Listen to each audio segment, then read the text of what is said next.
Daddies.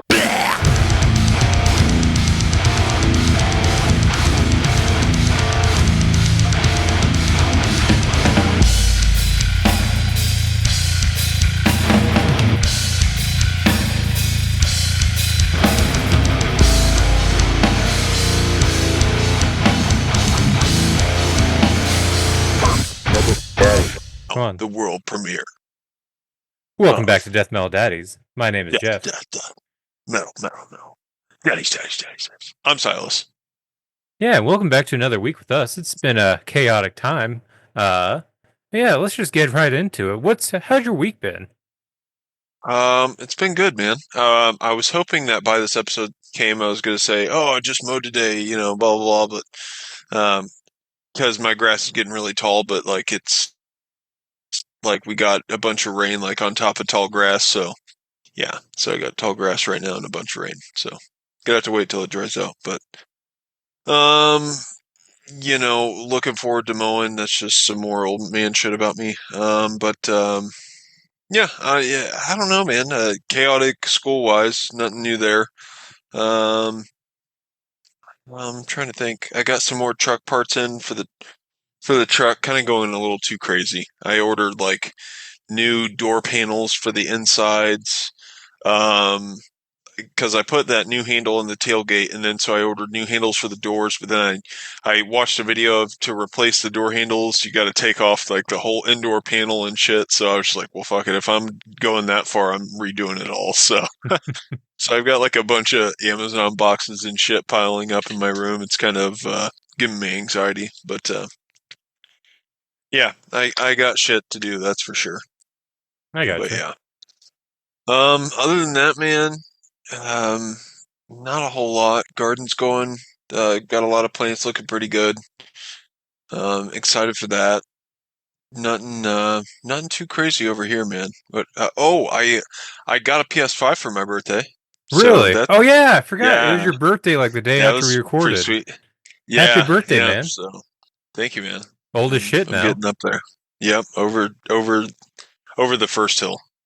Mm-hmm. So got a couple more to go, I think. But yep, PS5, dude. So I feel like a young kid again. And I downloaded Oblivion, but I haven't even got Ooh. to play it. Yeah, I know. I can't wait, dude. I cannot wait because like I spent so many hours already dedicated to that game, and I can totally see myself doing the same thing because they redid all the graphics. It looks fucking really good. I think they did some gameplay overhaul too. So man, I am super stoked to play that one. Are you gonna, do you plan on playing it or? So I like the newest console I have is an Xbox One, so I don't even think they came it out for Xbox One. If they did, maybe, but it's all about finding time. Um, Yeah. because I finally got my PS3 up and working. Like I found something to Oh, actually because I can have both the Roku and the PlayStation going. Xbox One's working again because at first it wasn't connected to our internet out here. Yeah, I got the PS3 going. But then I realized I have like maybe five PS3 games. Which I looked at, I was like, I don't want to play any of these right now because I wanted a game. I wanted just a realistic shooter game, like a Call of Duty or yeah, something. And I didn't have anything for PS3. So I was like, all right, I guess I'm playing Call of Duty Ghosts on Xbox One.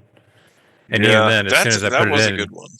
yeah, as soon as I put it in though, I hadn't played it in years. Took about a 3 hour update download. Haha. It's like, oh, cool. Yeah, yeah. I know. Doesn't that shit suck, man? It's like modern gaming. It is like Hmm. it's going all digital now. And I mean that the console I got, it's a discless console. So like I didn't even know they made such a thing, but I guess they, started doing that with the newer ones. So yeah, all the games that I do with this have to be downloaded, but that's fine. I mean, they're still installing on my console, so the only reason I was kind of anti download only is because I don't want to get to the point where we have to be hooked to the internet at all times. Like if Hmm. the internet goes down for whatever reason, I want to still be able to play a game. So I think like you can still do that by just downloading the game to your system, and you're just kind of playing off of that, but again, I don't really know. My internet hasn't gone down, so I guess it's kind of stupid to want that security, but I don't know. You never know. never know when we're gonna end up in a post-apocalyptic internet down sort of situation. I want to load up some games. I get some free time to game out, veg. But I also worry because I remember back in the day, you always used to be able to like, if you got a new game, you could take it over to a friend's house. Can't do that anymore. Then also Right, with the new it's so digital lame. download, what if your PS5 breaks, so you have to rebuy a new one? But what happened to all your games? Yeah, no shit. Good point. Yeah, because I mean, I don't think they do like cloud or any, well, I don't know because whenever I got the PS5 going, basically I did a data transfer and it took like several hours and it I had to have my PS4 console on while this one was on and they both had to be set up. So I had this one, the PS4 in this room and the PS5 in like the living room and it was like doing data transfer all the first night basically of getting it. Hmm. Um so that was cool because I mean it uploaded all my library data and all that shit. So but I gotcha. yeah, I don't know, man. Yeah. I gotcha. What is there any specific games you got with it? Um, so I got this one that's free with it. It's called like Astrobot or something, and it's kind of cool. You know, it's just a game that they basically make for the newer console, I believe, or I'm pretty sure it's like, you know, one of the Sony things, but um yeah, it's just kind of cool to play around on that and like kind of learn the mechanics of the new controller and shit and um yeah, it's kind of more kid based, kid friendly, you know. So like I let Lux play it and stuff. She seemed to like that. So, anyways, that's cool. But I got Warzone downloaded. I've already been playing that, and the difference between the PS4 and the PS5 is pretty crazy, man. Like it makes the PS4 seem so clunky. Um, but so that's been pretty fun. Then I also got Madden, and Hmm. then Oblivion. I haven't played Oblivion yet, but I played Madden, and that's pretty sick. So I yeah, gotcha. I gotcha. Yeah. Um, over here it's been very chaotic. yeah. We had my daughter's birthday party Sunday. So this is the first time we had like a big gathering at our house. So the Okay. entire week leading up, we were cleaning everything we could. And it's one of those things that there's a lot of big things we just kind of like ever since we moved in, it's like, all right, this is just kind of how it is. Like we had this my father-in-law's old dryer and we put like old TV stand on it. We put a bunch of stuff on it we didn't want, and it was just blocking like this entryway from like the dining room to like this hallway to the front door. It's just always been there. It's just like, well, we never go there. No one uses the front door. We use the garage door. So I had to move that. Then we also have this other giant entertainment center with this like giant tube TV, which is I want to say at least 70 or 80 pounds. I Damn. had to carry that downstairs just so it's out of the way, like in the basement. Then I took the saw to the entertainment center, so we used half the bottom half. It's like, hey, this is nice for our new TV, and the other one's just outside. So, just a whole week of stress. Like, do we have time to Nice. clean everything before everyone gets here? Damn. So, got all that taken care of. Party went off without a hitch. It was fun, good seeing Well, that's cool. family and stuff like that. I see my daughter happy. Then today, Danny and Nanny both went to Florida because Danny's having a photo shoot and taking Nanny with her for a kind of like a birthday fun trip. So it's Oh me with wow. the boys up until Saturday. Oh So boy. it's just Wow. been a little chaotic, just making sure Yeah, everything's good. I can imagine, man. Damn. Yeah. So are they both out right now, or Jensen's in they my have bed. I'm set? letting him sleep with me right now. He's watching Harry Potter to kind of help fall asleep because otherwise he's just gonna lay in my bed like Daddy's gonna come eventually. Yeah, It's right. like gotta leave him preoccupied, but he'll fall asleep during Harry Potter. Theo just went to bed normally, but Nice. That's probably awesome, dude. expecting a That you phone got. call. What's that? No, I was just gonna say that's awesome. You got sleeping kids, dude. Because non-sleepers they make a difference. Yeah, and that's well. This is also kind of a trial test because new things are happening with Theo with Danny being gone.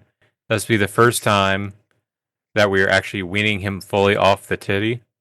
Uh, Oh, because okay. usually, like in the middle of the night, he'll wake up and I'll give him to Danny, and Danny will like just that'll be the only time she does it to like ease him back into sleep. Uh-huh. Uh, Now it's just me. I can try the titty, but Yeah, he's gonna be very pissed off when he just gets skin and yeah. hair. Gets all the hair. He's like, what the fuck? Yeah, So there's that, and then nice. we're also doing a daycare for a couple days starting Thursday and Friday. So that'll be the first Oh, time he's okay. ever gone to a daycare. Oh, wow. So we'll see how it all goes. And then we also Yeah. had all the tornadoes down here this morning. Uh, Oh, shit. Okay. I didn't even know there was some going on today. yeah, there was a huge storm at about 9 or 10 o'clock. Here it was really bad, but we didn't have tornado actually where we're at. It was all in like Springfield and Republic areas, so like 30 minutes away. And I actually Okay. drove up to Springfield to drop off the paperwork for the daycare, but the daycare was closed. I'm assuming for the storm. Then I realized, oh, all the power's out for all of Springfield. The traffic lights were all out. Oh, I shit. even I even was trying to stop for lunch, and then I saw the lights for all the businesses were all off. I even took a back road, and like there's trees everywhere, and You're like cruising through a tornado warning. just I just want some Burger King, bro. I got a sleeping baby who's gonna wake up hungry. Come on.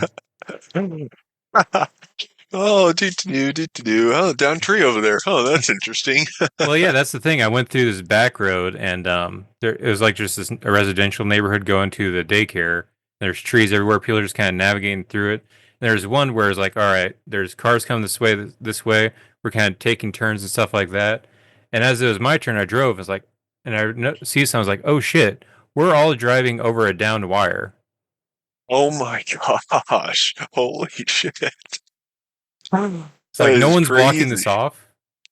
Jeez. Yeah, that's nuts, man.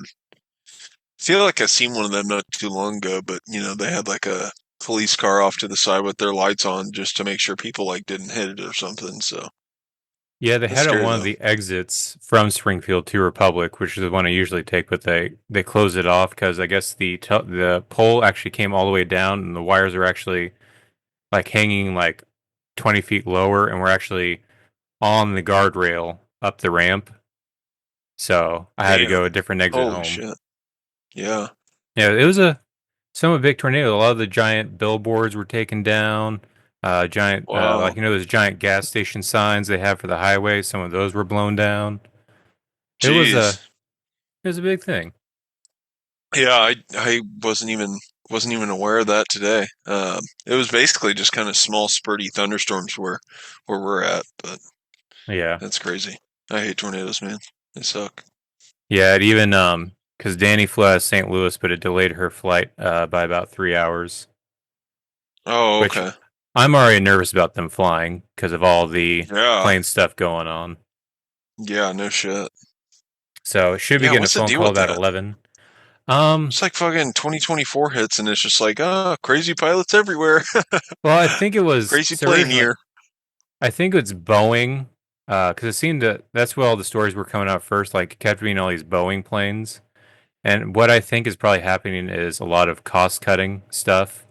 Like they'll like, oh, Mm. we can, get this part, but that's expensive. Let's go for a cheaper version, stuff like that is what I think a Yeah. lot of it These guys is. don't need this training.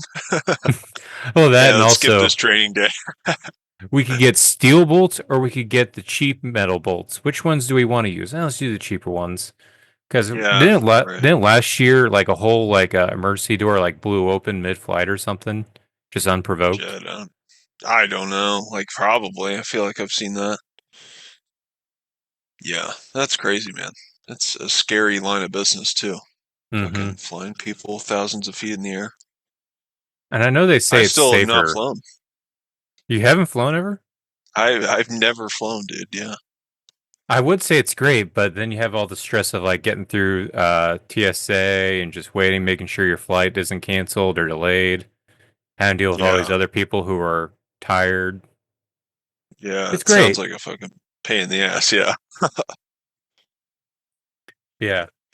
Other than that, I did start playing Skyrim recently again because Oh, nice. since my Xbox One is working again, uh, yeah, played that. I tried to play Call of Duty Ghosts, and I realized how much my skills have deteriorated.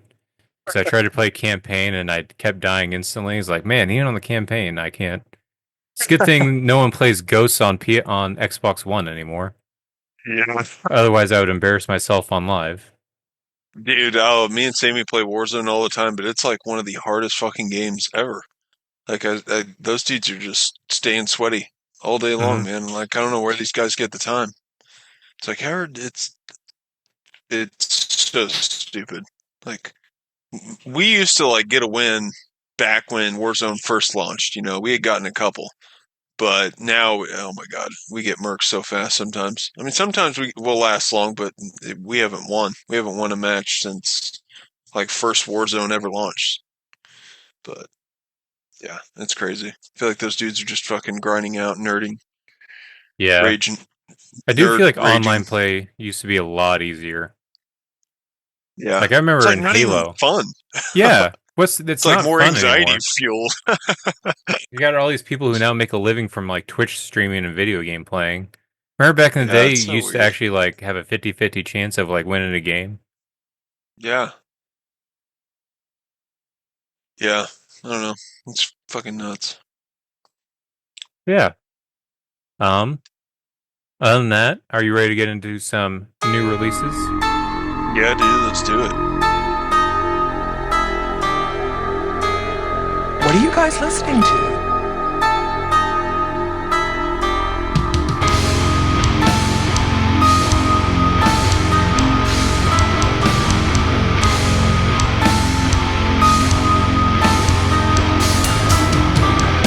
Weekly playlist.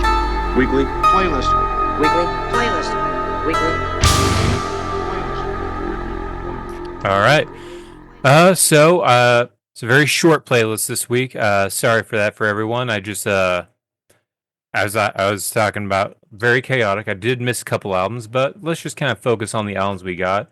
There was a couple new Okay. singles I forgot to add, but I'll bring them up afterwards.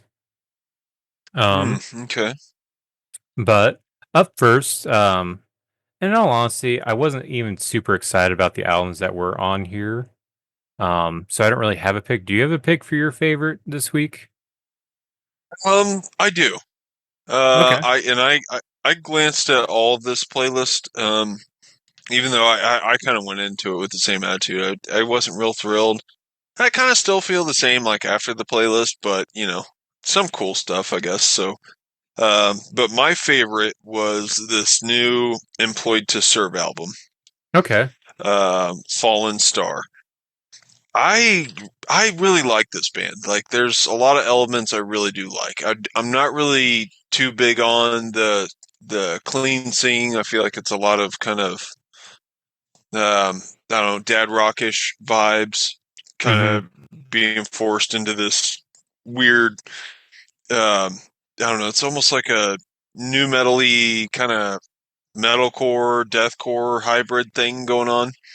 But the fucking chick's vocals, dude, are just so gnarly. That's what I love the Mm-hmm. most, I think, about this band. I mean that, and there's some sick tunage, you know, like they got riffs and badass drums and everything. But yeah, man, the chick vocals, man, it's what really gets it for me. Like, she just sounds so badass, so aggressive, and I think the album starts really good, and I think it flows really well too.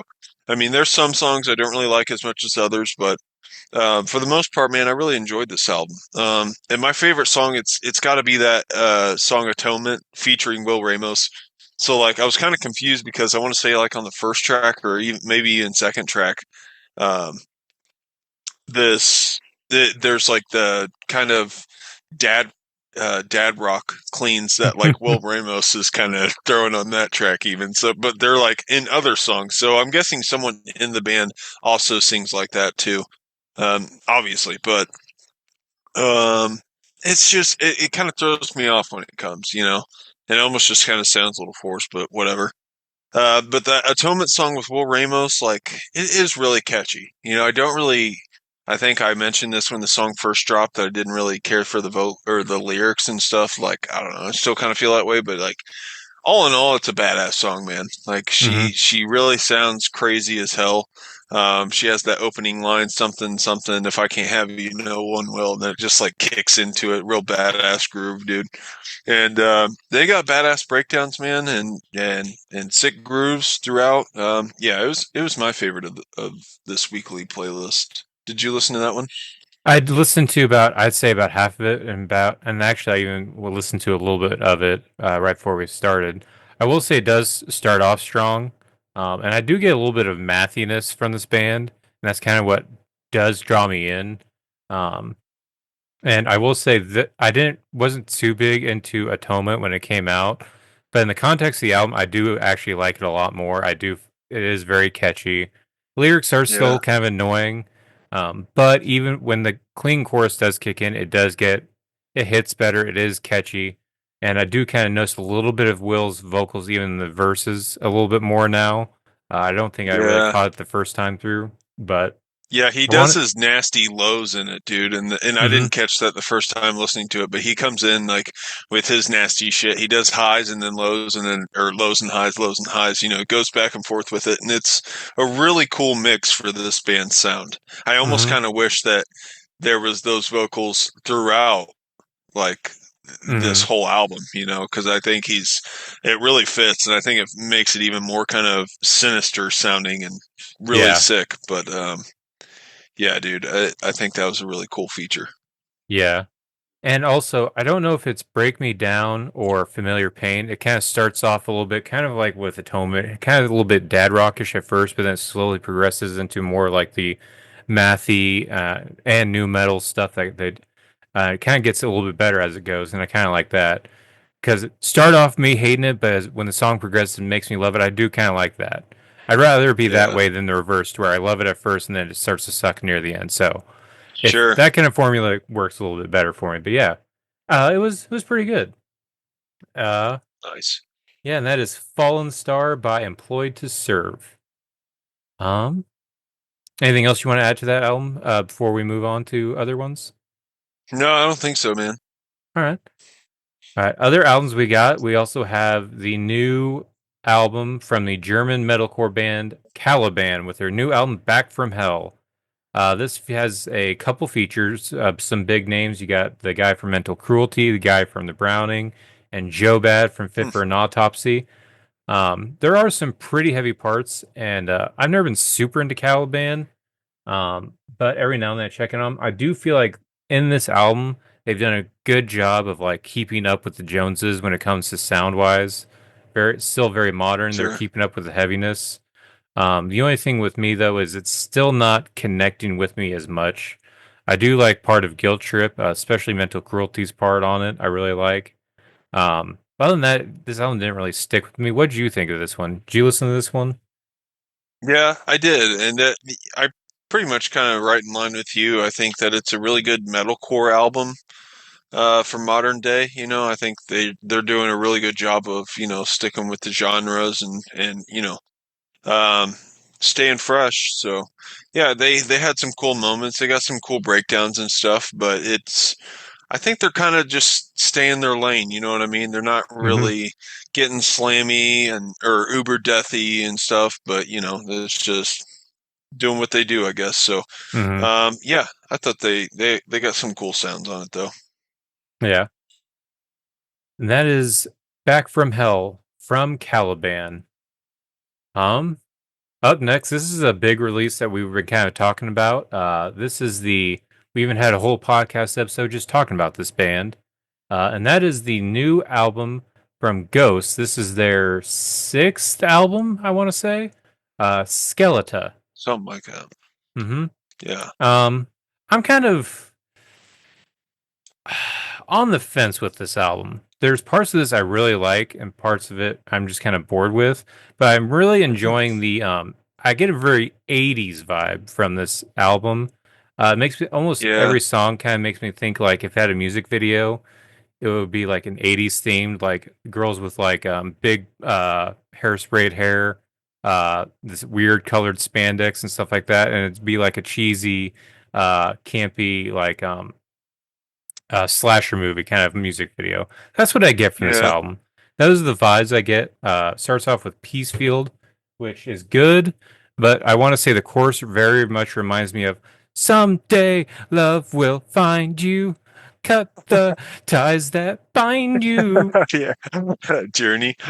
Yeah, it has a very that feel. It's still a good song. Then you have Lacrima, Satan Eyes, Guiding Light, De Profundis Borealis. But I'm not gonna lie, after that, I'm kind of getting a little bored. What do you think of this album?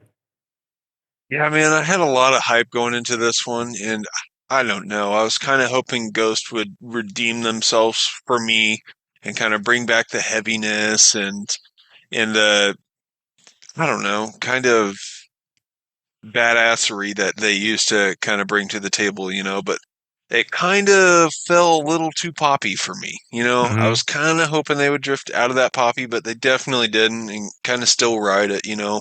But it's whatever. I mean, he's doing his thing, but it's just it. I do get the '80s vibes for sure. You Hmm. can hear those heavy in it, but I think that their most stellar like work in that lane is like Mariana Cross. I love that song.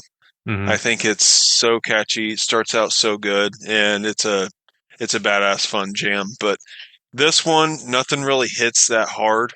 It Yeah. doesn't really get there. I feel like it almost does, but it just never really got there for me. So kind of fell short. But with that being said, I do think it's a fun listen, especially if you are a Ghost fan. I give it a shot, check it out. But I honestly, one of my favorite aspects is the album art. I think Hmm. the album art's so sick. Like Hmm. a Ghost album art has never disappointed. But yeah, man, I think it's interesting. But that is Ghost Skeleta. Yeah. And I will say, I do kind of like the sound of it, but I will say this is one of the few Ghost albums where it doesn't feel like there's anything like super catchy about this album. Like it felt like there was Yeah, like standout songs, even on some albums I didn't really like. Like Prequel had Rats and what's the Dance Macabre, and Para had Call yeah, Me Sunshine. This one doesn't really feel like it has a song like that. It doesn't really have anything yeah, that really sticks out. yeah. There's no lines that kind of repeat. After Hmm. I've listened to it. I want to say De Profundis Borealis, he kind of incorporates this like monk singing and like the back kind of ambience of the track that really shines at the end of it. Like, they kind of fade out the rest of the music and then you just hear that. I thought that was really cool aspect. Like they do some really cool stuff like in the background of it that really just kind of brings it all around. But Guiding Lights, I think that had a catchy line, something about the light. But and then there's another song, "The Road Is Long." Do you remember something about the road, but the road is long or I something? don't remember I don't know. I because might be this album able didn't to. really stick with me. Like it's one of those ones I remember listening to it and the vibe I got, but there's not really a lot. Even the songs I listened to multiple times that I can say, oh, this is where it's for that that's from this song and stuff like that. There's not really like identifiable parts for me when it comes to this album. Yeah, yeah, I can see that. I don't know. I can't find the one I was thinking of, but there's good moments, man. But it almost kind of doesn't doesn't get the Yeah, big boom for me. yeah, Yeah. same. Yeah. Let's move on to our last album of the week, and that is Unatoned from Silas's favorite band, Machinehead. I I, I don't know, dude. I've never. This band has a really big following, and I've always tried to understand it, but I've never been a Machine Head fan, man. I never have. I don't know that I ever will. I mean, I tried to listen to this. I tried to like it. I forced myself through a couple songs, and I was not feeling it, dude. I just absolutely was not feeling it. I don't know. So they got cool riffs. I Hmm. definitely do hear some cool riffage. And back in the day, I remember I don't know what song it was, but Machine Head, I want to say, released a song that was very similar to the structure of "Love" by Strapping Young Lad, and it was one of the a headline, clickbaity headline like, Machine Head rips off of Strapping Young Lad's Love, blah blah blah, yada yada bullshit. But it turns out like Strapping Young, like Devin Townsend, he wasn't offended at all, and his statement about it was real respectful. He was like, no, yeah, it may sound like the song, but it's not the same song. So, anyways, it ended up basically going nowhere. But like, I've always given Machine Head songs a shot, but in thinking that I'd find something I really hold on to, but not really, man. I'd say the riffs, if anything, but that's probably about it. I mean, yeah, the drums are good too, but uh, just not really a super big fan. So I don't know. I definitely didn't stick on this album much at all. What about you? So Machine Head, I feel like I kind of like them. They're like I like the some of the songs from The Blackening and even Unto the Lotus. And they have a couple good songs from their debut, Burn My Eyes. And I even watched a video where he's talking about like the big albums of his career, and he talked about this album too, which I do have a lot of respect for Rob Flynn, even though he does do some cringy things, like Yeah. the spoken word we talked about a couple episodes Yeah. ago. But he is kind of like he is big in the metal scene even outside of Machine Head. I feel like he's a like B tier version of like Jamie Josta, like more of a not as known but kind of more in the background because he was even in the band Violence, the old school thrash Bay Area thrash band for a couple albums, and then started left and started Okay. Machine Head, which originally was they were originally just like pure like groove and new metal. It wasn't until like the Blackening they started incorporating more like thrash and stuff like that. Which for me, that was the album that introduced me. I still love the song Halo from that album, which I think is probably the song that people compare to Love by Strapping Young Lad, which I can see it, Okay. but I learned of Halo first and I love it. It's a long 9 minute long song, but it's epic as Wow. shit, sick ass riff, especially the ending with the it's the riffs played normal speed, but the drums start with the double bass over it, and he adds a little pinch harmonic into it. Oh, I love that shit. But Hell yeah. when it comes to this album, though, there are some parts I like. I still like some of the riffage and some of the grooves on songs like Atomic Revelations. Unbound has some pretty cool stuff. Sometimes his vocals are okay, but all in all, I really am not a big fan of some of the booming choruses he does with his cleans. I don't think it really fits Machine Head vibe. It sounds like he's trying to go more butt metal kind of sound in some of the parts. But even some of the aggressive parts, it almost sounds like he's phoning it in, like he's very low energy a little bit. And I feel like Huh. that's kind of taking a little bit of the piss and anger out of Machine Head. But at the same time, he is old. I just kind of wish he had something to be pissed off about, like he was on The Blackening, uh, Yeah. to kind of bring that back. I don't know what's going to take to get him pissed off again, but yeah, it Yeah. was. It was about what I expect from Machine Head nowadays. I do kind of prefer. I wasn't a big fan of the album before this of Horns and Something, but I still think that one was maybe better than this one. I do think the songs on this one. That was one thing he pointed out in the interview was he wants his songs shorter on this album, which I kind of appreciate. It's more digestible. There's no song longer than 4 minutes on this album, to where the previous album it opens up with a 10 minute long song. Oh well. So it is more digestible, but it's not. I'm not enjoying what I'm digesting on this one. So Yeah. yeah, that's the new album by Machine Head, Unatoned. Check it out if you want to, if you're an old school Machine Head fan. But if you are, you're probably in the same lines with us because I'm not seeing a lot of good things about this album. Ooh. Yeah, Jinkies. Jinkies. that's it for this week's playlist. I found out of two albums that I missed that came out last Friday. I didn't You find out son about of a 'em bitch. I didn't find out about him until yesterday. I was like, well, I can't add it now. That's the day before we record. I Hey, know. check out. Here's two other albums that you have to listen to between now and tomorrow night. Uh, Yeah, I seen Viagra Boys released an album too. I mhm. listened to it at work. Um, and the last time, like I brought him up, it was like fresh after seeing him at a show. So like, I was super like obsessed with him. And they had a badass album on that run. Or I don't even know if I brought him up on the show or their album, anyways. Anyways, But this one, it didn't really reflect on me as much, so I didn't even bother putting it on the playlist. But it's a fun listen if you're a Viagra Boys fan. Yeah, I do want to check that out because I didn't know. I don't really follow them that much. I know you showed them to me, and they kind of give me a little bit of like a somewhere between Queens of the Stone Age and Chat Pile, kind of that unhinged Yeah, flavor, but still like a little bit of a desert rock vibe too from the Queens of the Stone yeah. Age. Hey, buddy, you need to go to sleep, okay? How's the movie? How's the movie, buddy? It's like it sucks. What's that? It's still going, buddy. I love you, buddy. Is it on the bus scene yet?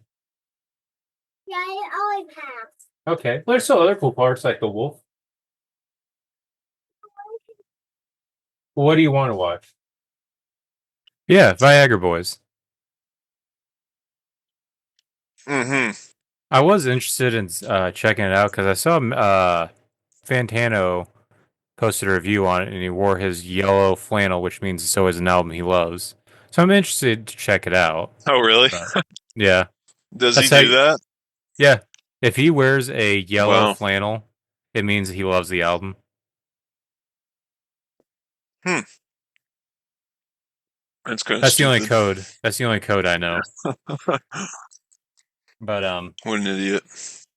other releases. I've been seeing a lot of buzz about this new Caustic Wound album, so I'm probably going to add that on the playlist Hmm. next week.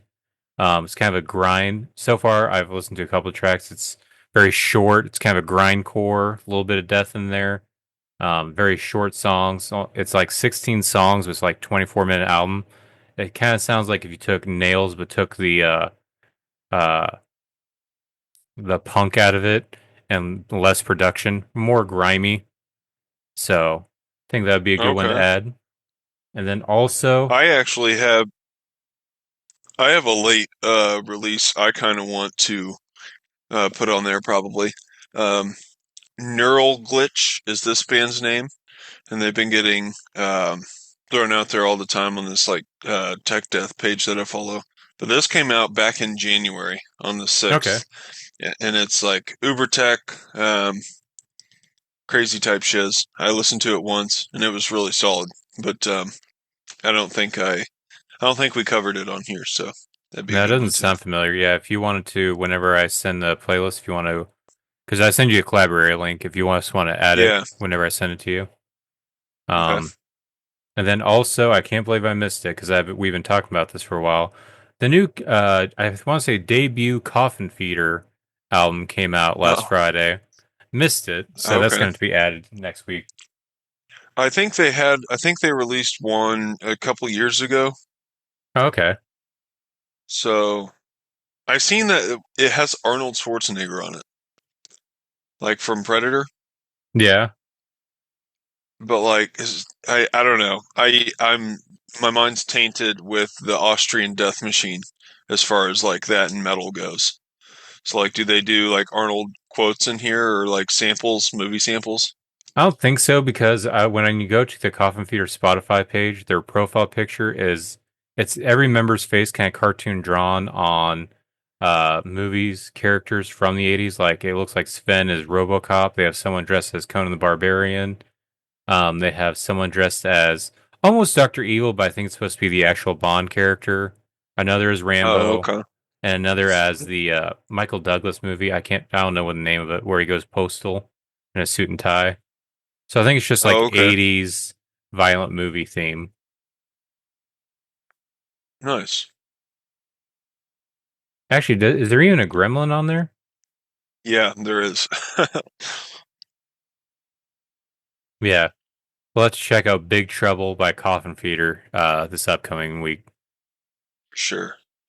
Um, Other than that, there are some new singles I checked out. I didn't put on the playlist because one of them I found the day of, but I forgot to add to the playlist, and then a couple others I found later.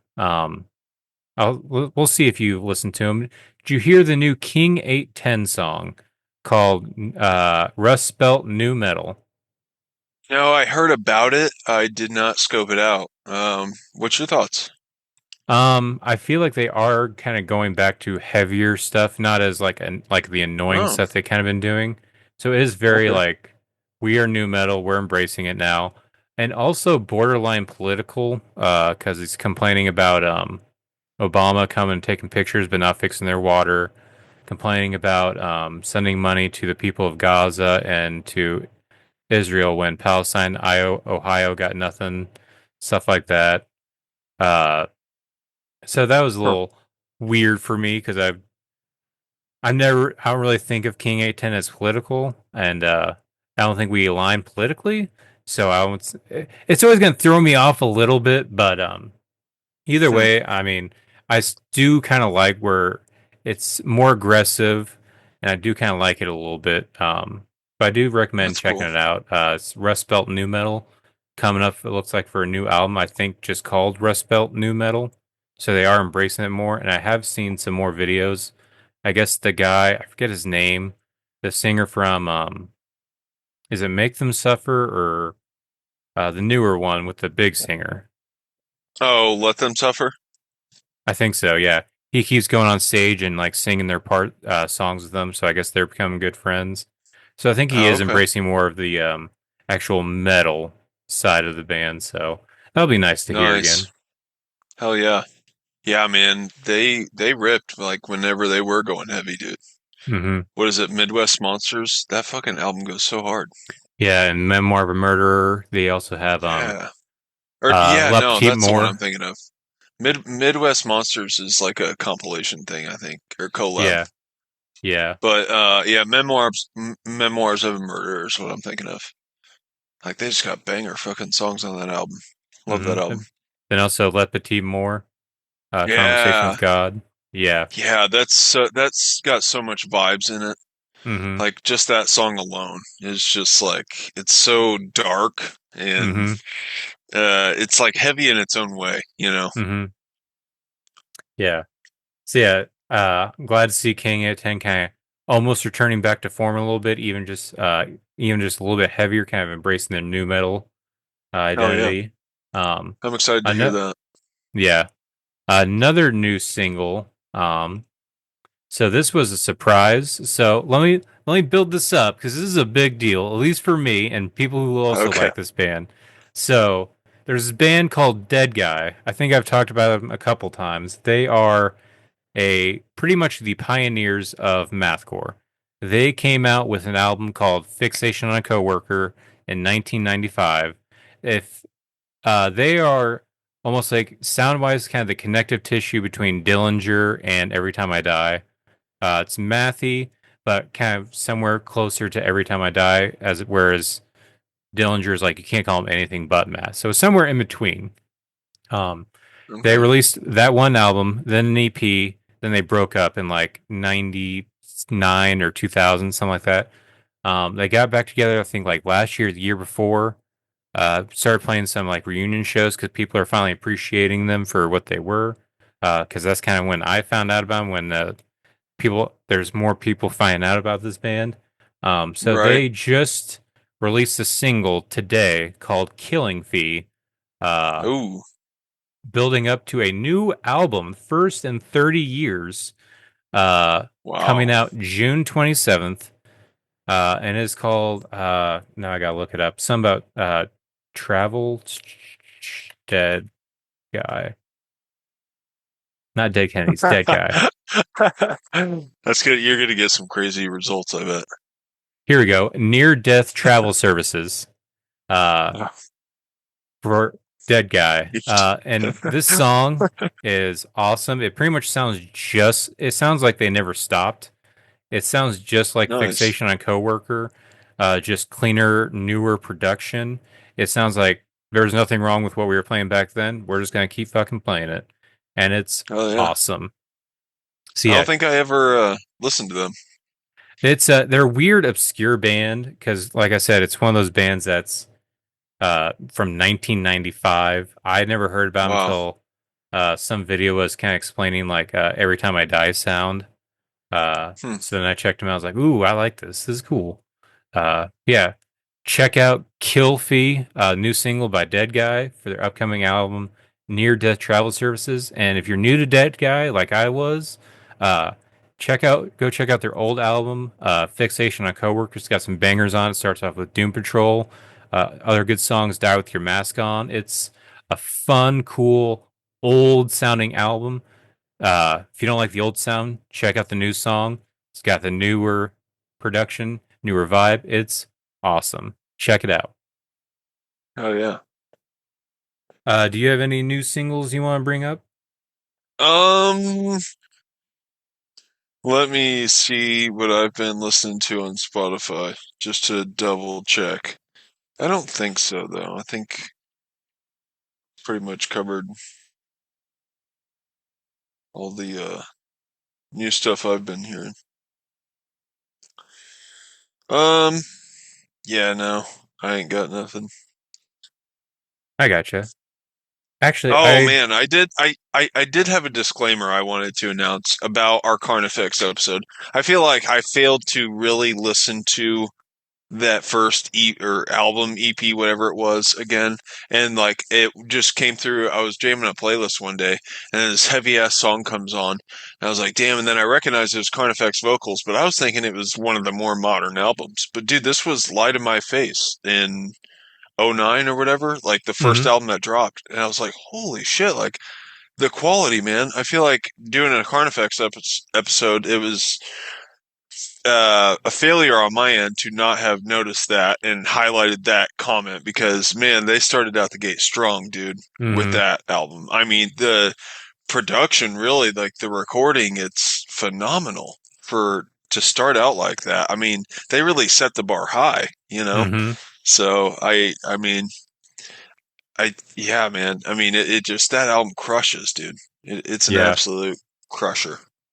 Yeah, and I do So yeah, think a part of that has to probably do with because we talked about it during the ranking, and it's kind of the same thing with Suicide Silence, to where they had a couple years of brewing time, to where it felt like once their first album did drop, they had all this pent up energy and a lot of almost like a yeah, chip on their shoulders, like we have to prove who we are, that we're gonna stand out from this crowd, and they delivered it. It's very out dude, the gates yeah. swinging. For real. Like that song Light in My Face, like it's got so many different parts and like jams so hard, but yet still one of the fucking most crushing breakdowns at the end, dude. Like, oh, it's just so good. So damn good. Hell yeah. But I anyways, I had to bring that up because I hate that I failed to really scope that out and catch that before we did the episode. Good. I did just remember though another song that just came out. Oh, Let me see if it's on Spotify. I know it's on YouTube because the band posted it, and that's why I listened to it. No, it's not on Spotify right now, so I guess I got to look it up off their Facebook page. But the slam band Putridity, uh, hmm, who's awesome. I recommend everyone check out Putridity if you like slam, especially this album, Degenerating Anthropological Prophagical Euphoria. Uh, awesome, sick, and demented. Even just the okay. titles of the tracks. Like my favorite song is Sodomize Epileptic Chunks. Ooh, It's a fucking sick album. Um, but yeah, they just dropped a new song today, and it is building up to a new album. This new song is called Mors Mater Nostra, and it hmm. is building up to a new album called Morbid Atraxia. It will be released in late June. Get excited. Uh, What's this band called again? it is called Putridity, like just the word putrid and then ity at the end. Okay. Did you share this one with me or no? I did not. I just saw it today, and it's only on YouTube. It looks like it's not on Spotify yet. Oh, I see. Okay, okay. Nice. I'll have to check that out.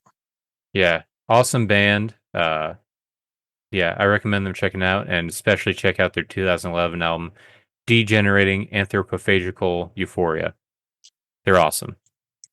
Oh yeah. Yeah, that's it. Are you ready to move on to metal news?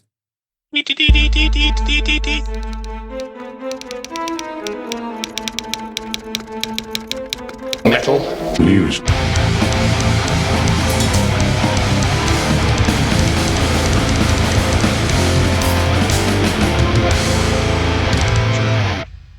All right. Yeah. I don't have much. Metal news for me. I already talked to over with Danny. I am going to go to that Mastodon show next Thursday.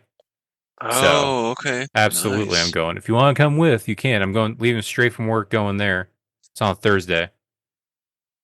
Thursday. So that's The 8th. May 8th. Okay. Um, maybe. I don't know.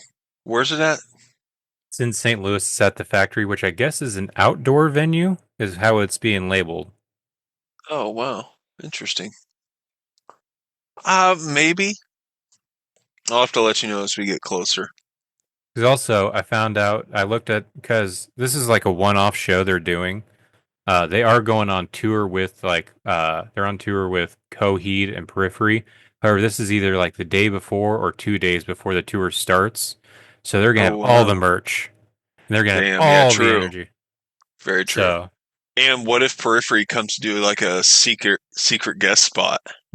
that would be cool, but I almost doubt it because the doors don't open Yeah. till 7. Oh yeah. No, probably not. That would be sick though. But it is I looked into the Trying to openers. manifest it. The openers are Dead Heat, which I guess is like this California crossover thrash band. Young. I haven't checked them out yet, but that's what I'm seeing for biography. Then you got All Shall Perish, which Oh I've never been yeah. super into, but I think seeing them live would be cool. Never seen Eddie do vocals live, so that'd be cool. But I Yeah, also feel that like would be with cool. these heavy openers, I feel like that makes Mastodon have to do a heavier set. True. So I'm Yeah. kind of excited and see That if they're going to do it as a 3-piece or if they're going to have a fill in for Brent. yeah, I bet they'll have that fill-in guy that they had there for Spanish shows. Maybe not. I don't know. Total speculation, I guess, but it yeah, that would be interesting, man. Like especially to see Eddie, because I mean the dude does have pipes. I've never been a big All Shall Perish fan, but what I find is interesting is they're headlining some big slam event, called Slamageddon 2025. I don't know where this is at, but yeah, they're the headlining act, and then it's a like ton of slam bands. I want to say Hmm. Peeling Flesh is on it. Fucking some other ones. Like there's like 8 or 10 bands. I don't know if it's like a 2-day deal or what, but yeah, I'm like All Shall Perish. Like after all these slam bands, like I don't get it. Maybe I don't know enough for their discography. Like, do they slam? I don't really know because from what I've seen, what I've heard, they're more of just like deathcore, but it's somewhere between like deathcore and technical death metal. Huh. But it's That's I what I don't was know. kind of thinking, but I wasn't. I'm not. I've tried to get into it even back in the day. Like I keep going back to the Price of Existence because it's really all I've tried to listen to because it's like their top tracks is from that album. That's what I would hmm. always see when people would talk about them. But I don't know. I can't really get into it. Feels like a technical, boring version of Black Dahlia Murder. To where if I wanted Black Dahlia Murder, I would just go listen to the melodic, good version. I don't Yeah. know. Does that band have ties with Jason Richardson? I want to say Can't yes. remember. I think he was in the band for like 2 years, but I don't know if he was ever on any of the albums because I looked at Yeah. their Wikipedia today. That dude's like a little band whore, isn't he? I feel like he's been Yeah, everywhere. he is, and I feel like I mean, he's a he, whenever fucking he's in a master. band, whenever he's in a He's band, a dude, that master guitar player, but sorry. yeah, whenever and it's true. He is a master guitar player. And I feel like anytime he is in a band, whenever they release an album with him in it, it's always like amazing, like Yeah, especially the it's always guitar epic. work. But I have a feeling like some of his personality, I bet, is probably rubbing people the wrong way. Because I remember watching Could. Born of Osiris did like their own Cribs episode. And I remember when they got to Mm. him, it was very weird and cringy because he was collecting all the monster cans he had, and he even chugged a monster can and then like showed his monster tattoo he had on his hand. It's like Oh, this no guy's way. weird. Wow. That is crazy. That's wow. I do remember that now. Their Cribs thing, but I didn't realize that he was on it. But yeah, that was right around the discovery. But dude, that is a masterpiece of an album.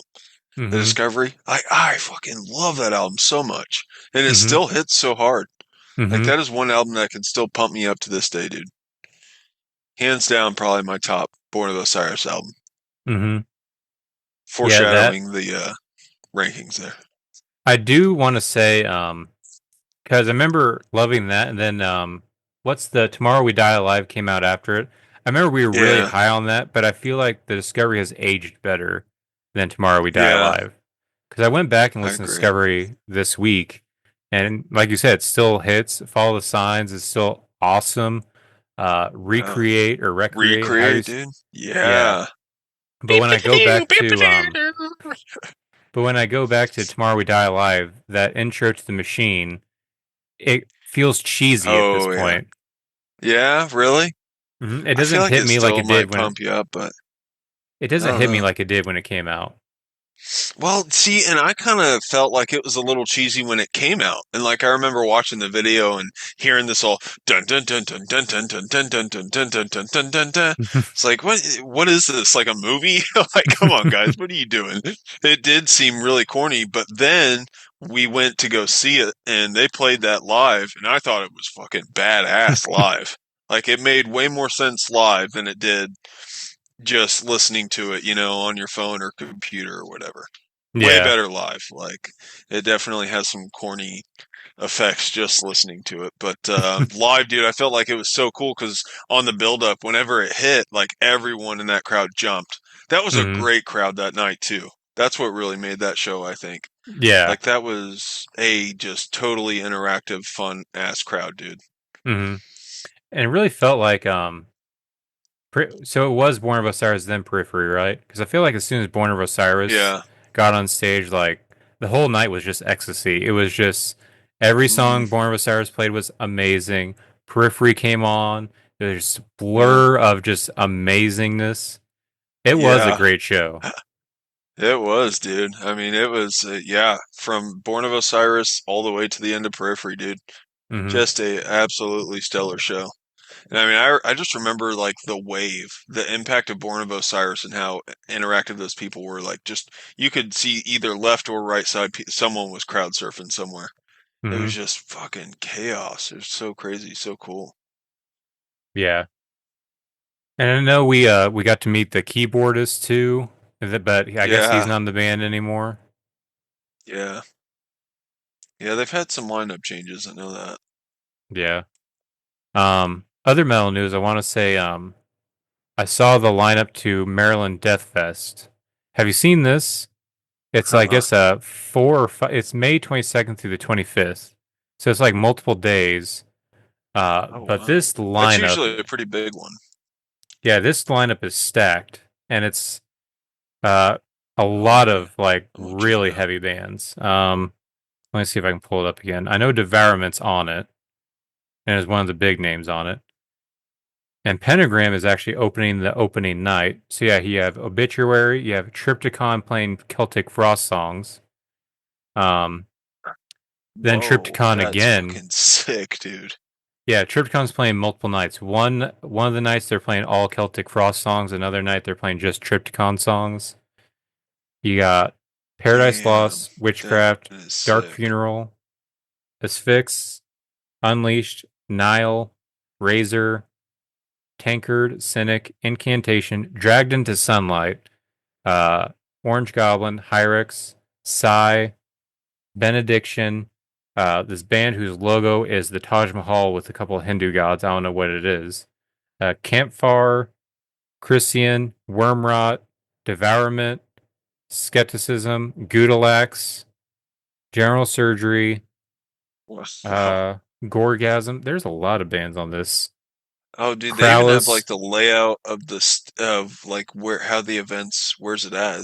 It's like on a street. It's crazy. hmm Wormed is going to be there. Ooh, damn, dude, that's awesome. Caustic Wound, Malignancy. Damn, that I would want to be say there was incredible. one more. I want to say there was one more band. Oh, Oxygen Destroyer. Forgot they were on there. Oh, wow. Okay. Um,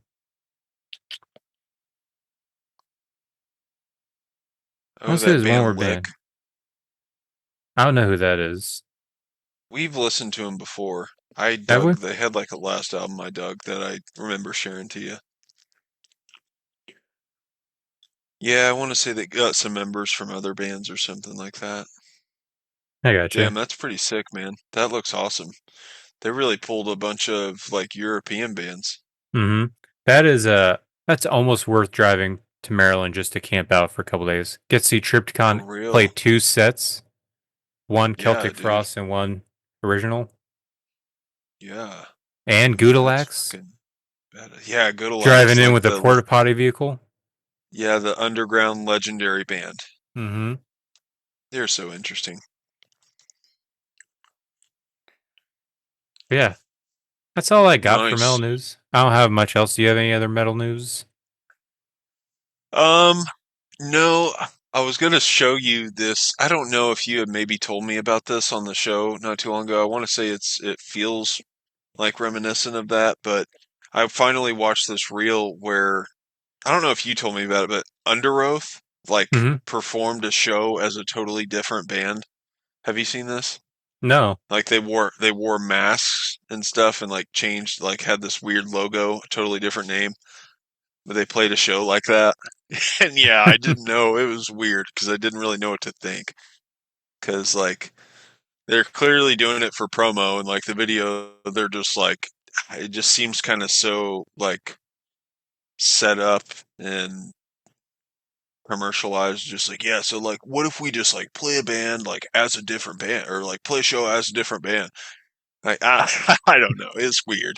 I'm gonna have to find the reel and send it to you. I'm doing a terrible job of explaining it, but I thought it was interesting. Damn it, I should have sent it over to you. I I'm know gonna you see if sent I me can the find it real quick. I know you sent me the onion with the what was it? The some about the internet, but no matter what it does, it sucks your dick. Yeah, it's like a new Samsung headset that also I I don't remember what it does. It does like three different things, but also sucks your dick. It's so ridiculous, dude. The Onion is friggin' fantastic.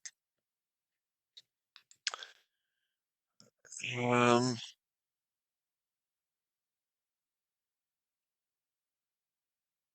damn it, I don't know. I'm trying to think.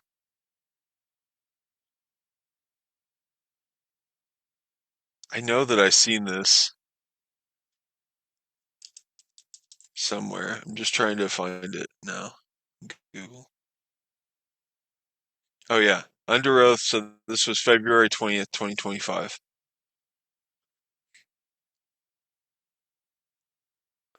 Under Oath disguised themselves as a new masked band for a big announcement. And keep in mind this is back in February. So um, earlier today, we reported on a mysterious band called President that were just recently added to the 2025 Download Festival lineup. But another masked band also recently made the rounds throughout January, February, named Locust. Instagram post on January 11th of this year. They performed on board Emo's Not Dead cruise earlier this month and also played a handful of shows with Norma Jean and Limbs. Some fans were perplexed by this new anonymous group, while others. So it's just kind of like I don't know. They post Locust pick that read. Yeah, reading this stupid shit is like lagging me up. You're good. So it's called Anyways, Locus Ultra. kind of yeah. But I'll So is it? send it to you. Yeah, Locust. So they trying to be like kind of like the Locust almost, or at least look like the Locust? I'm wondering because they also wear I, masks. I don't know. Yeah, I don't know if they're trying to if they're writing totally new music as this or what they're doing exactly, but I don't know. It Hmm. just seems like a total attention grab was my kind of first I can see that first thought. because I feel like they are probably still hungry for that popularity they had. Because I know they still come out with new music, but no matter what, I don't feel like they're as popular as they were back in the 2000s. Yeah, especially since the breakup. right. But yeah, But um, other than that, man, I don't think I have any metal news. I gotcha. Yeah, I don't think I have any others. I just been today I was looking at so I'm off today and tomorrow just to kind of limit the amount of daycare I need to use because it's like $50 a day, which isn't bad, but anything to kind of save some money. But I have to be at work because we have drill this weekend, at least leading up to drill. But since I was off today, I was able to see more of when new albums are coming out, so kind of basic kind of a calendar around it. We got a lot of June is going to be a huge month for releases. Because we got even more now. We got the new Putridity. We got um Nice. Deadguy.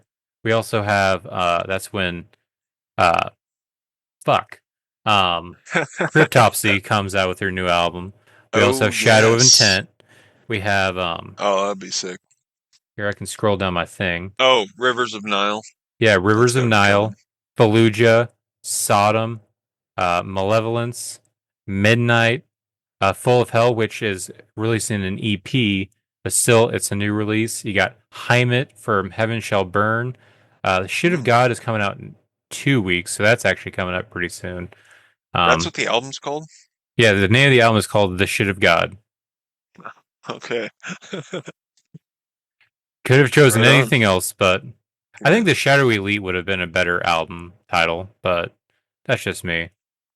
Yeah. Man, he still is like going to war with those fucking protesters, dude. Which ones? Like Is it the they still Antifa? show up in flocks at the Behemoth shows overseas. It just seems like in Poland or whenever they play Poland shows or something, like, or maybe it's just anywhere over there. Like, they just get flocks of fucking protesters, like, religious groups and shit. Oh. This man Satan, blah blah blah, you know. Well, I But know in Poland it's a lot more religious centered, and I want to say they even have blasphemy laws. So as yeah, opposed to over here, to where we have freedom of religion, they don't really have it as much over there. It's religion. There's no separation of church and state over there. It's the same with in Russia. There are such thing as blasphemy laws. You can be charged and go to prison for blasphemy and stuff like that. Like yeah, it's I crazy know shit. some people might remember the band Pussy Riot. It was like a big deal. They're a Mm, Russian all-girl punk band, and they what they would do is they almost do like flash mob things. Like they would just like storm an area, set up their gear, and play really fast like protest songs somewhere. Well, they did inside a church one time, and they all got arrested and charged with blasphemy. Some of them went to prison for it, and it was damn. huge thing even over here. I think the singer Peaches even released a song called "Free Pussy Riot."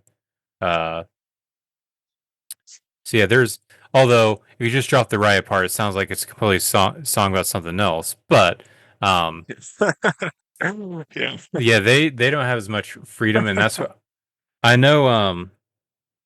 What's his face? Alex Terrible left Russia because of the whole Ukraine war thing, and he spoke out against it.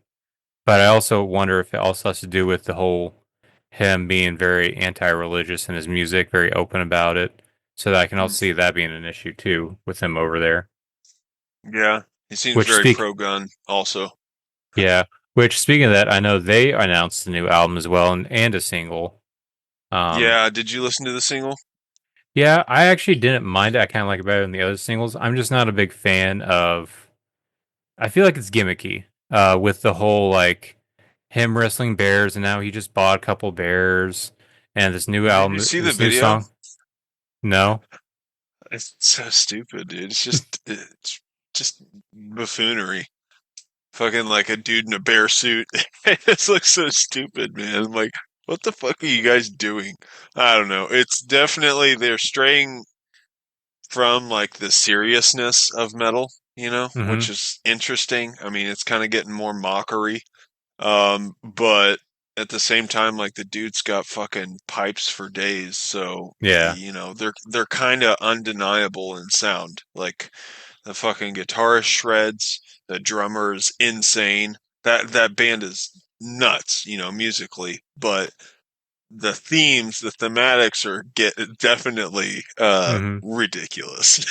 Yeah, and that's kind of why I kind of like their Misery Sermon album, like at least vibe wise, because I felt like it had Right. that very dark, somber, serious tone, which Oh hell yeah. wish they would have kept with throughout Yeah. everything. Because, and for me, Costellum, like it has a lot of good songs on it, but I feel like it's missing that serious, dark, somber vibe, to where this feels more like I don't know, tough guy fun. Like Yeah. even has the Made in Russia. He's wearing a bulletproof vest saying "Made in Russia" on the cover. Want to say there's even a Yeah. song called "Made in Russia." Now you have this stuff. I don't know. Especially with the bear stuff, it feels very gimmicky. Of look how tough our lead singer is, kind of stuff. I don't know. Well, they're like they got fucking haters now, Like Hmm. he's getting into the same hate as Five Finger Death Punch, fucking Marilyn Manson, or sorry, that's actually a tour. But it's The very, I canceled guess, tour. yeah. I mean, seriously though. But then look, like he did a song with Ronnie Radke and Tech Nine. Like, what the fuck? It's so weird. Yeah, It's I like feel like he. they were better with the mystique. That Hmm. Misery Sermon album.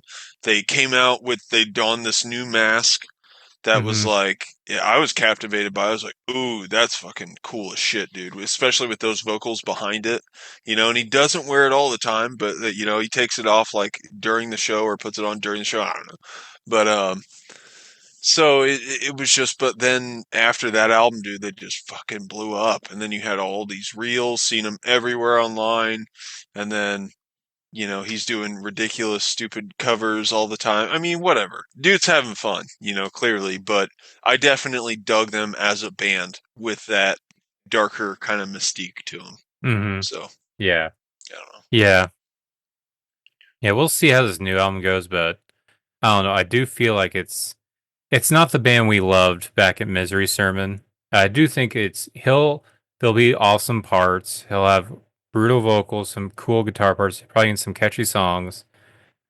But as a Hmm. whole, I'd have a hard time believing that it's going to be a complete package like Misery Sermon was. Right. Yeah, I kind of agree. Hmm. So, uh,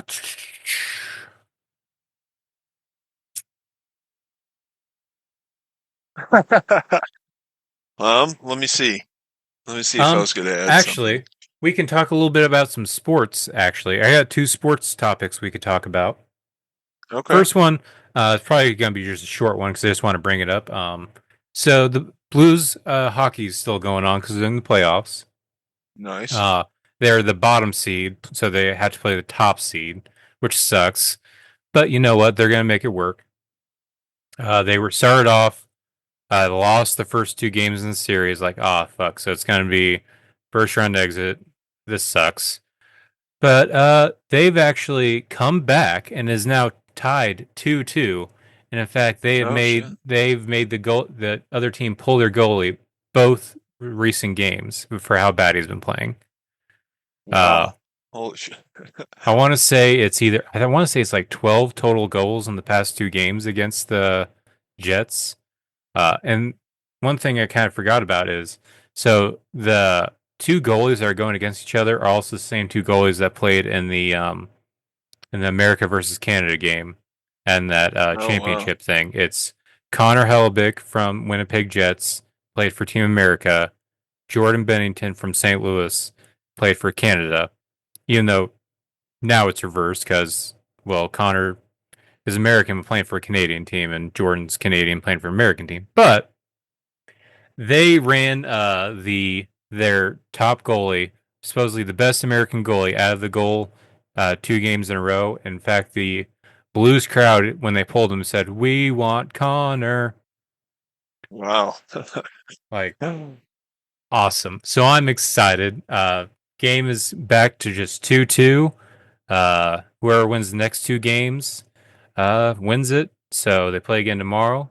So it's exciting time. Back on a level Nice. playing field. Sweet. That's cool. I don't follow. It's like one of those things. Like I don't know. If I had more time, I'd pick it up and watch it. But I don't know. I've been wanting to tune into UFL, and I haven't even been doing that. I've been slacking on that. But Yeah, I I don't keep know what forgetting that's that's going on. on. I don't even know if that's on a streaming service or not. Because all I've got now is pretty much streaming services. I don't have regular cable. So I don't even know. I've been wanting to because I want to support the Battlehawks, but I don't know. right. Yeah. I keep forgetting it's happening. Um, Yeah. I will say though, another big sports thing happened in the past week, and that was the NFL draft. Oh Uh, yeah. some big storylines obviously happened that has become memes everywhere. But before we get to that, we could talk about our team's picks. Who did you guys pick? Didn't you guys pick a tackle the first round? Yeah, we went. I think pretty kind of low key. We didn't really get any celebrity kind of all-star dudes, I don't think. Went more really for, I think, tackle positions. And I think I want to say an offensive tackle was one of the first ones we picked up, Josh Williams or something like that. Fuck, I Okay. don't know. I'm terrible with the names, but Sammy's more hyped to the draft and the results of that than I am, and he's pretty much my go-to guy. I'm just like, hey, how we do, So I'll just check in with him. Like I don't know, man. I don't follow college enough to even keep up with it. But so, like, what was your whole how'd it go So for you? So I was this entire time because the biggest thing for the Broncos, we needed either a another wide receiver or a running back. Our running game sucks. That is the worst key to our offense because it puts all the pressure onto the quarterback in the passing game, which was a big step up from last year. Our passing game got a lot better, but it was one dimensional because all we could do was pass. Running Right. sucked. So we needed a running Who'd you back. have last year? For running back or what? Yeah.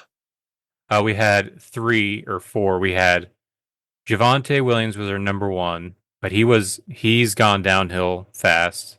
Huh. Jaleel McLaughlin, who he's maybe 2 to 3 yards a rush. Not doing too great. You have I forget his name, but he's from Notre Dame. His first 9 carries he fumbled twice. So not looking Shit. good. Then you had Tyler Beatty, who did great in one game, but then got injured. So I was like, okay. And so really, we couldn't rely on the run game at all. So this entire time, we're thinking, all right, we're either going to get a running back, so probably Amari Hampton, or a wide receiver because we need more weapons for Bo Nix. We finally have a QB. We have a couple good wide receivers, but we need some more. And instead, our first round pick, we picked a cornerback. When our star cornerback we just signed to a big deal, and he got Defensive Player of the Year last year.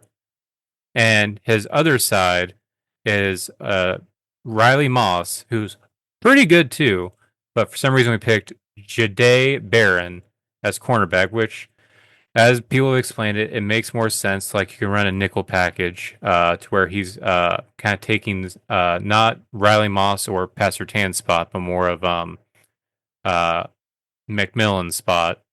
So that way, when we went to playoffs and we played the Bills, we're not getting burned Hmm. like that. So we had the number three defense last year. He's supposed to push us up to the number one spot. So hopefully that fixes that. Okay. Second round, we got a running back, pretty good one. From what I understand, he could probably fail Sean Payton's scheme of having a joker player, which is kind of like someone who plays running back, tight end, and a wide receiver position, just depending on the play. Kind of a wild card. Okay. So that'd be Cool. good. Yeah. So yeah, I was very surprised and very what the fuck are you doing drafting a cornerback at first, but it makes a little bit more sense because it's also the idea of we're picking players because they're the best players, not because we have a need. We don't really Yeah. need anyone kind of thing. So that's a good feeling. Yeah. I know this year's going to be different for the Chiefs. I can't even remember if Kareem Hunt is. I think we have Kareem Hunt again. Pacheco, I think we got him again too. But man, he's had a couple injuries already now, and I don't know. I know that he hasn't been the same since he's been back, but And I want to say we picked up another running back, but wide receivers, I think we got Hollywood Brown, Rashi Rice. He's going through legal disputes and shit. Do you have Brown So anymore? yeah, we still got him. I think we signed him for another year. Okay. And then I'm trying to think of who else. I don't know if we still got what's his name? 19. Um Watkins? shit. No, not Watkins. Well, might have that dude. I don't know. Damn, who am I thinking of? Dude always wears the earrings. Um, shit, I don't know. I know. I can't Did you remember. guys re-sign Juju? I can't remember. Maybe. I can't remember. Because I want to say you guys lost DeAndre Hopkins. Oh, really? That might be true. I don't know. Because I since he don't was a know. mid-season trade. Yeah, I haven't kept up with it enough, but should be interesting. That's for sure. Coming off of a loss like that, dude, we gotta we gotta come back with something. You Mm-hmm. know, we almost have to build our name back again. Well, it's one of those things like, what do you fix? Because what would you say was the biggest issue for the loss? Was I it mean, the shit. offense, defense? That game was Mahomes. I mean, you can't throw back-to-back interceptions on your opening plays of your drives. You know what I mean? And clearly, that just shows that he was nerve-stricken in that game, dude. Like Mm-hmm. the hype got to him. Like he got fooled on that one, man. Like he just it yeah, whatever they were doing worked, and Mm-hmm. he crumbled. I So don't want to say you guys might need another tight end because I don't feel like Kelsey was at that game at all. yeah, same thing with him, man. Like he didn't seem like he was in it either. I don't know. I'm pretty sure he's coming back this year. And I'm thinking he's wanting Super Bowl retire out because I thought, everyone was thinking he was going to last year, but he didn't. So I'm thinking he's hoping for one more Super Bowl win and then retire, but we'll see. Yeah, we'll see because this will be the third year in a row of kind of a Super Bowl hangover. Yeah, It's going to right. catch up. Yeah. I don't know, man. I'm thinking new dynasty. That's what I see in the Chiefs and Mahomes' future is new dynasty that takes, the same limelight that Patriots had. I mean, I think we are the new Patriots. I think we're probably the most hated now in the NFL, but I think that's kind of just started. I think that's going to be like that for the next 10 years, dude. As long as Mahomes stays healthy. I mean, he's a huge piece of the Chiefs right now. That's pretty evident, But Yeah. I will say there was some other stuff going on in the draft. Did you keep up with the Shadur Sanders? That was the big storyline about the draft. Yeah, is that the dude whose tape got out and like the combine totally fucking No, that flunked the was pass? I want to say that was Tyler Shaw, who the Okay. Saints picked over Shadur Sanders. Oh wow. Jeez. Yeah, so what's the deal with the Sanders guy? So he's like the son of Deion Sanders, and he Oh, was okay. like projected to be like the second quarterback taken in the draft. I want to say I want to say Mel Kiper was saying he was actually better than the number one, but okay, not true. But yeah, he was supposed to be like the second one, and I want to say he might have been in the race for the Heisman. I don't remember, but so yeah, he was projected to be the number one. But I always kind of had a slight issue with him because he was super cocky. Uh, and I feel like a lot of I will say he does have some talent. He's very talented. But I want to say a lot of it, I think, comes from who his dad is. His dad, nicknamed Mm-hmm. Primetime, has that attitude. I don't think he has the same talent his dad had. And, he acts like he's already proven a lot of stuff, but I mean, yes, he went to a college that was 1-10 the season before, and he gave them a winning record once, but they lost a bowl game. I want to say they were like 9-10. Like it, Hmm. I want to say his record at that school was 13-12. but he keeps saying he's Wow. proven himself. He even created his own draft room at his house. There's like this huge room with like scribbles of legendary, his logo, which is like the S squared with dollar signs through the S. Um, What? he even had a hat rack of all the teams he thought could potentially draft him, which was like most of them. And some of them I thought like they're not going to draft you. They just got a quarterback. Why would the Vikings draft you? They just got JJ McCarthy last year. Why would they draft you? But okay, Yeah. he has his whole hat collection, and he dropped all the way to the fourth round or fourth or fifth round. Wow. So really, Damn. and depending on what number you're picked, also affects your rookie contract. So I'm pretty sure he spent more on his pre-draft party than he will actually get paid. Oh my gosh. That's crushing. Who picked him up?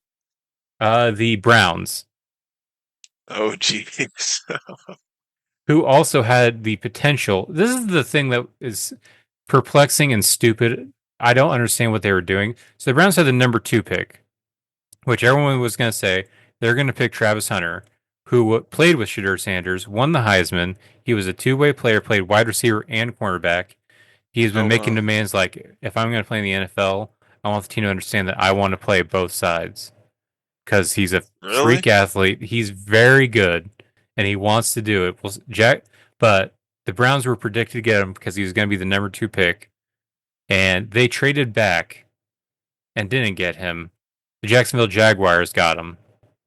But I Ah. felt like that if you were going to pick Shadur Sanders, which they probably didn't predict it, but not predicted him falling to the fourth round, but it would have been so much better if you would have gotten Travis Hunter and pick 2, and then his teammate quarterback in the round and later in the draft. That would have been the perfect coalition Hmm. of everything.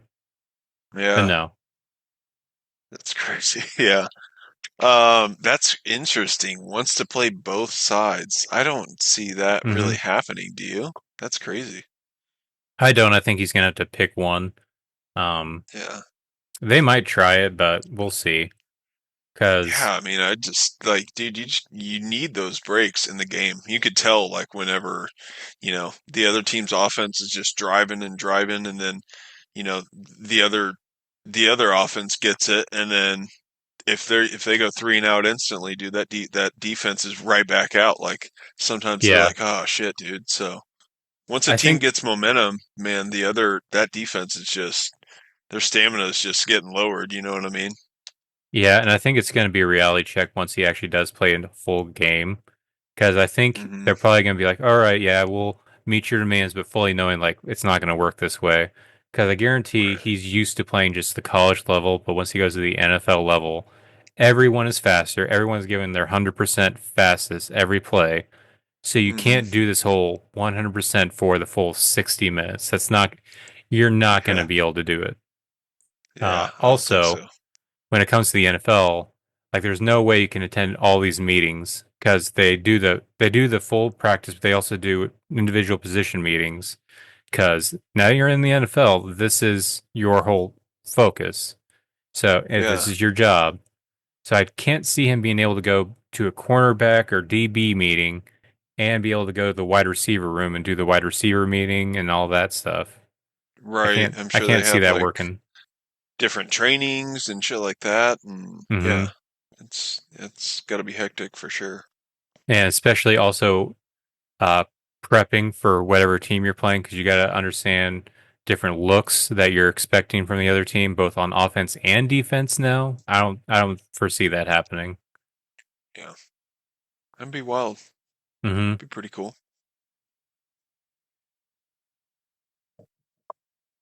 Who knows? Maybe I'm wrong. Maybe he will be one of the Yeah. probably the first Legendary. two-way player. No, that could be Legendary. pretty cool. Yeah, that'd be neat. Yeah. Yeah, that's all I got. Are you ready? It's at 11 o'clock. Do you want to move on to death? Yeah, dude, let's do it. All right. I do have Wikipedia pulled up just for the actual years because I know Spotify is absolutely wrong. So share. Here we go. Also, don't mind the tier list because it's very hard to find just a death tier list. What are you doing? There we go.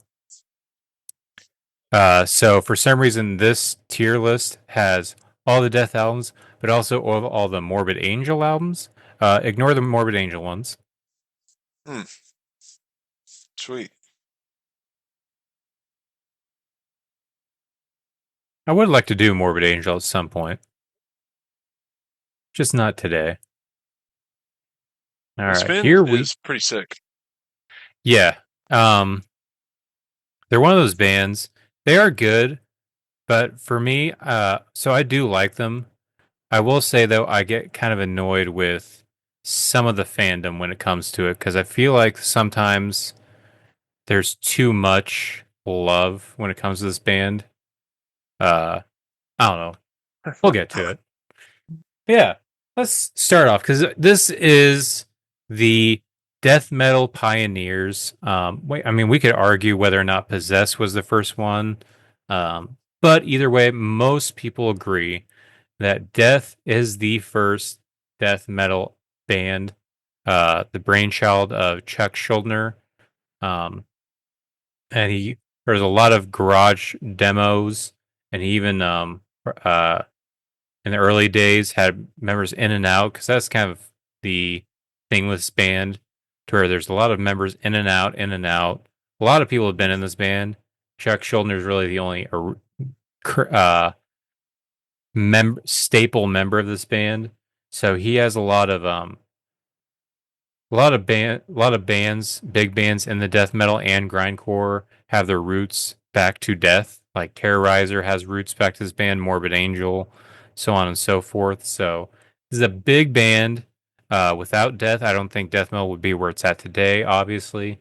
But yeah, let's just start the very beginning of death metal times, and that's going to be 1987's Scream Bloody Gore. Oh yeah. This is it's a very raw album. Starts off with Infernal Death. Uh, very poundy. It's the 80s, so the drums are very poundish sounding. But then you go into Zombie Ritual, which I love with that almost like an old Egyptian sound. Yeah. You got Sacrificial Mutilation, Regurgitated Guts, Torn to Pieces. This is obviously where death metal starts. It's still very raw. And for me, um, it is the big issue I have with death is it has a little bit of a flat sound with it, and it is very simple, but at the same time, this is a landmark album because listening to this album, I can't say it sounds like anything else. Like if I listen to Possessed, I can say, all right, I can see where this is a thrash album. But with Death, this doesn't sound like thrash. This sounds like straight up its own thing. And with that, you got to give Scream Bloody Gore its credit where it deserves. So I'm probably going to give this one an 8. There are some classic songs on here, and also what it did for creating the genre. What's your thoughts on this album? Yeah, dude. I was surprised at how good it was. For being 1987. I mean, I listening to this, it definitely opened my eyes as to why this band is so big. Um, but I think they started out like on a really good track, man. It's definitely its own thing. You know, it has a lot more thrash elements than I expected. It seems like there's kind of like a baseline thrash that's in there, kind of with the guitar vocals and just I don't know, I guess the drumming too, but it's a good album, man. A good start, I think, for what they were doing. I would probably give this one an 8. Okay. So it's right here at 16. All right. Moving on over, we have their second album, and this is I'm going to probably say this over and over again. But this is a big album for Death. This is just a year later. They released their classic album because there's different fans of Death because there's different aspects of Death. Fans of the more straightforward death metal sound of Death, This is their kind of their big album, and that's going to be 1988's Leprosy. Um, Big album, uh, lots of classic songs on here. Um, Kind of taking what they did with Scream Bloody Gore. Production's a little bit better. It is still 1988, but they had a couple tours under their belt, and obviously some new members. So Chuck decided to kind of have more of a theme, a little kind of, and not really a theme, more of just kind of still focus on death, but more real world stuff. And that's kind of what death is kind of becoming more about with from this album on, is to where instead of like talking about like demons, ghosts, and all this weird stuff, he decides to focus more on real world stuff that is genuinely scary. Because if you talk about more about real world stuff, it is scarier because it's stuff that could actually happen to you. So he has Spooky. the classic track Leprosy, the title track. You got Left to Die. The big song, Pull the Plug. You also have Primitive Ways. This is a good song and it's classic for a reason.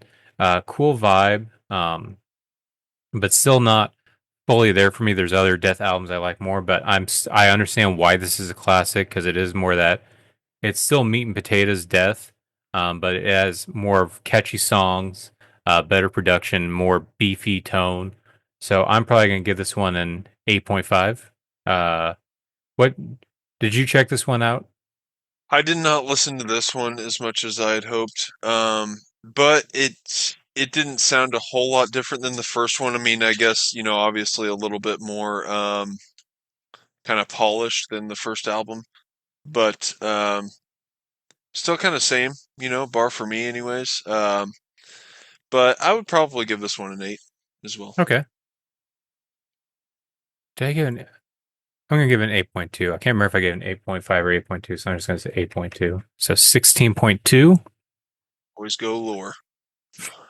just to be careful. All right. So 2 years later, they released 1990s spiritual healing. So for me, this is the I had kept hearing a lot about Death, so I just decided, all right, I'm gonna go check this band out. I always loved their album artwork. Um, like Leprosy, like this artwork, all these artworks are pretty great. So I just went to the store, was like, I'm gonna buy a Death album, and I'm gonna buy this one. And I bought it mostly purely for the art, because the art is awesome. If you can't tell, it's someone in a wheelchair. Looks like they're probably chemo of some kind. And it looks like one of those pastors has his head on his hand. Looks like he's about to slap the shit out of him. A bunch of people holding Bibles behind him, which in this time, back in the 90s, this was a big thing. Those televangelists with prophetic powers to do stuff. So I do like that vibe, especially if you look very closely. The pastor has some money spilling out of his pockets.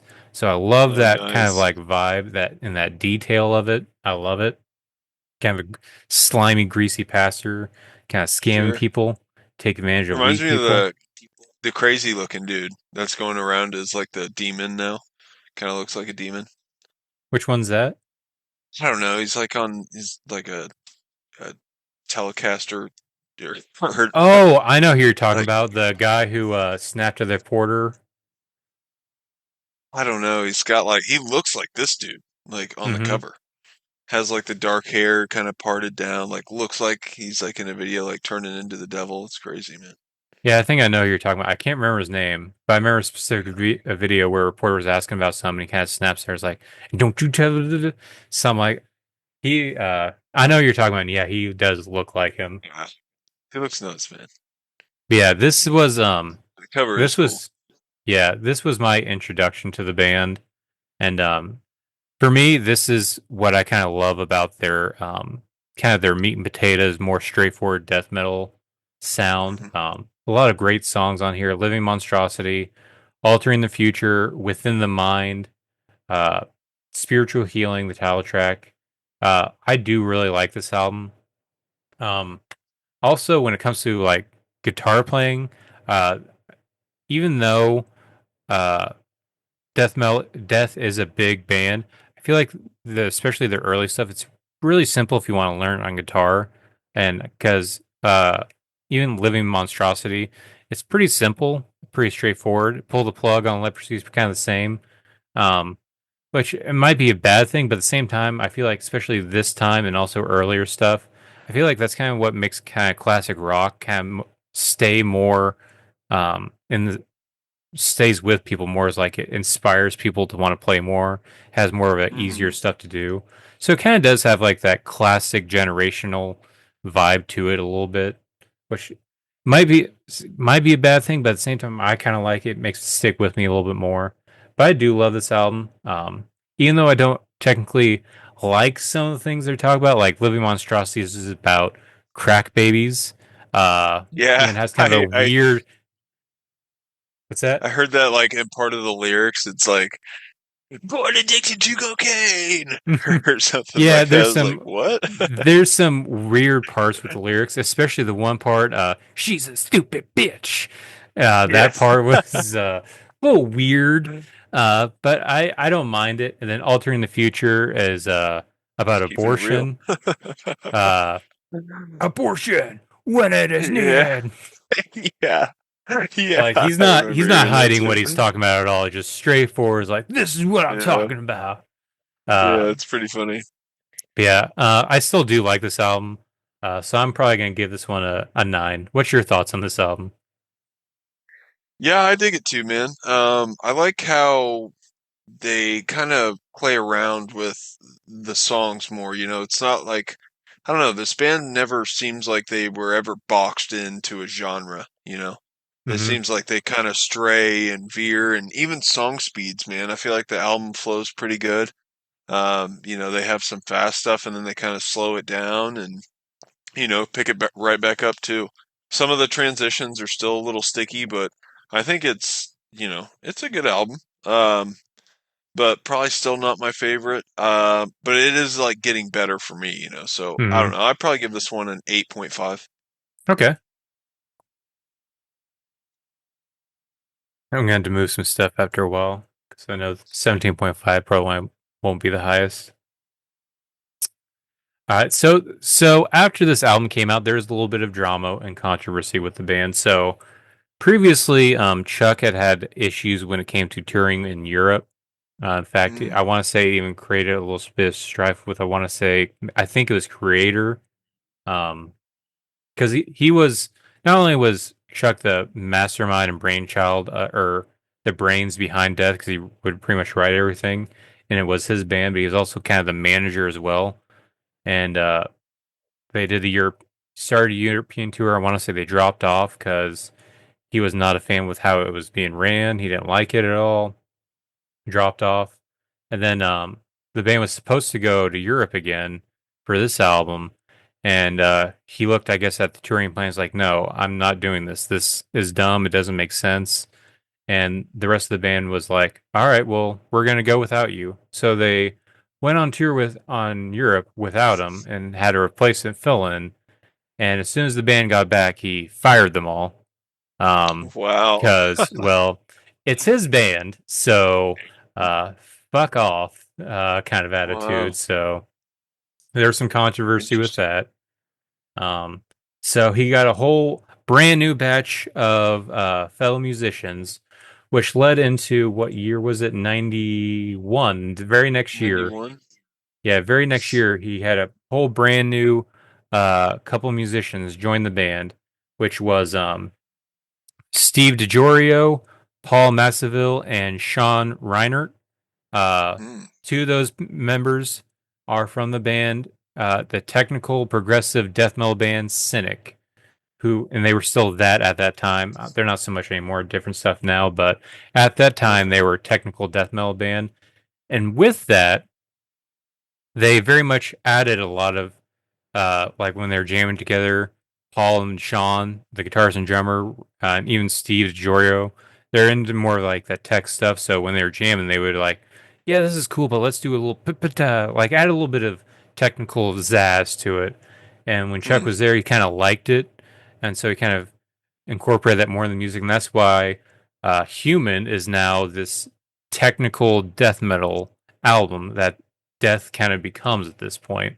So this is a very Okay. technical album. Starts off with Flattening of Emotions, Suicide Machine, Together as One, Lack of Comprehension. It's not a bad album, In fact, my favorite song is probably gonna be Cosmic Sea. I want to say it's this instrumental. I can't remember, but I remember loving the vibe of it. I felt like this is the only song on me that really resonated with me.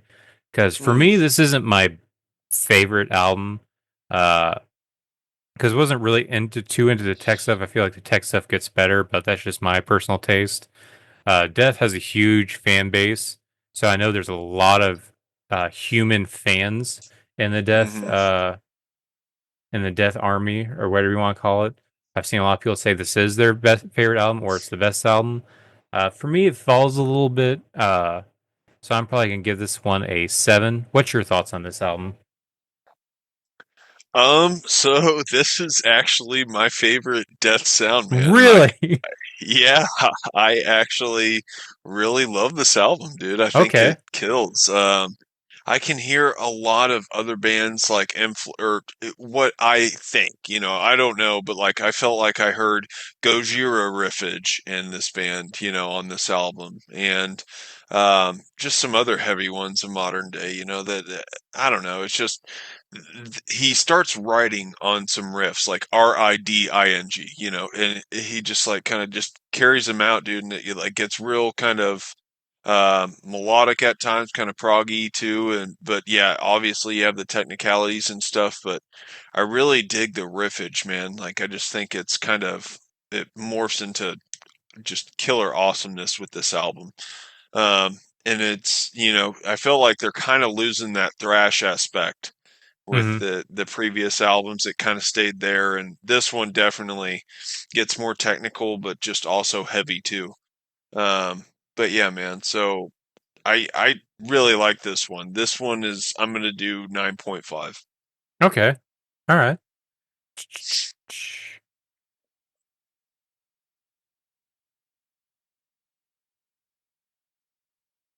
9.5. Okay. Gotta do math. 16.5. All right.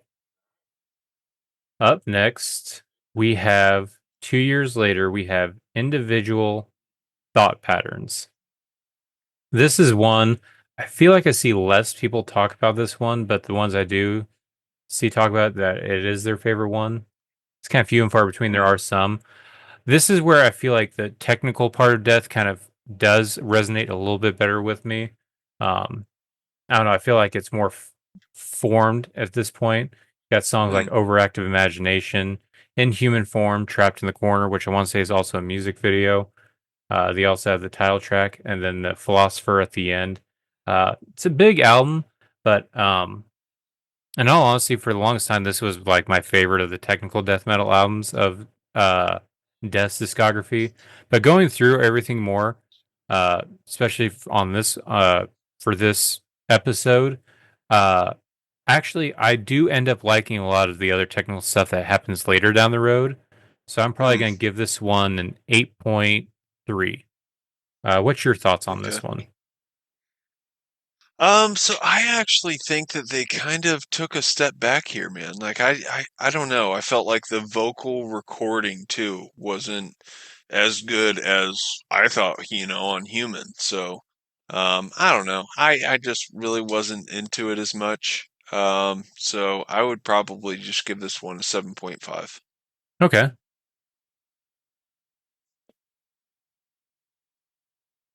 Actually, wait, no, that's a 16. So it's tied at 4 with Scream Bloody Gore. All right. Up next, we have Symbolic 1995. This is a big one. So this isn't my favorite, but typically when I see people talking about death, this is always thrown around as their best album. For me, it's not, but going through it again, I'm liking it a lot more than I originally did. Where is it at? Why can't I find it now? There's Human. Where's Symbolic? Come on. It's a Come sick on. riff, man, in that song. Yeah, this album actually stuck with me a lot more this time through. A lot of good songs on here. You got Symbolic, Zero Tolerance, Sacred Serenity, Thousand Eyes, Crystal Mountain, which is another huge one. This is this song I remember hearing from the drummer of it. I think Richard Christie. He kind of keeps he does the Death to All, which is like a cover band of like band members who used to be in the band. He did a YouTube class with a bunch of kids, kind of like getting them interested in like music and performing. So he had the kids who could play instruments learn the song with him, and he played. So it's a Nice. bunch of kids doing a cover of Crystal Mountain, which Oh was wow, actually fucking sick. And it kind of made me want to check out Symbolic. that was But cool. yeah, this listening to it this time through, I do like this album a lot better. I feel I like think this this is is Gene Hoglan too, is it Gene or Hoglan on Hoglan. this one? Yeah, I think so. I think Let you're me right see. on this one. I think Richard Christie was only on the next album. Yeah, that would make I got, sense. I got the members right here. I feel like you can also hear it, man. Like his drumming is like kind of pretty clicky, I think. But Yeah, yeah, it is Hoglan. that would make That's sense because cool. this sounds like a full complete album. In my opinion, probably the most complete up to this point in Death's discography. So I'm probably gonna give this one. Before going through this playlist this week, I probably would have had this in the bottom tier. But listening to this, I'm probably gonna give this one a 9. What's your Okay. thoughts on this one? Um, yeah, man, I dig it. I think it's a solid album. Um, I dig the riffage, man. I love that song Symbolic. Yeah, I wish they would have growled. I think growls could have Hmm. went so damn good with this music, you know. It's almost like he kept that thrashy vocal though, which I mean, that's him, whatever. But anyway, sorry. This album, it's a good one, dude. I dig it. I would give this one an 8.8. Okay. So it looks like we got a new number one.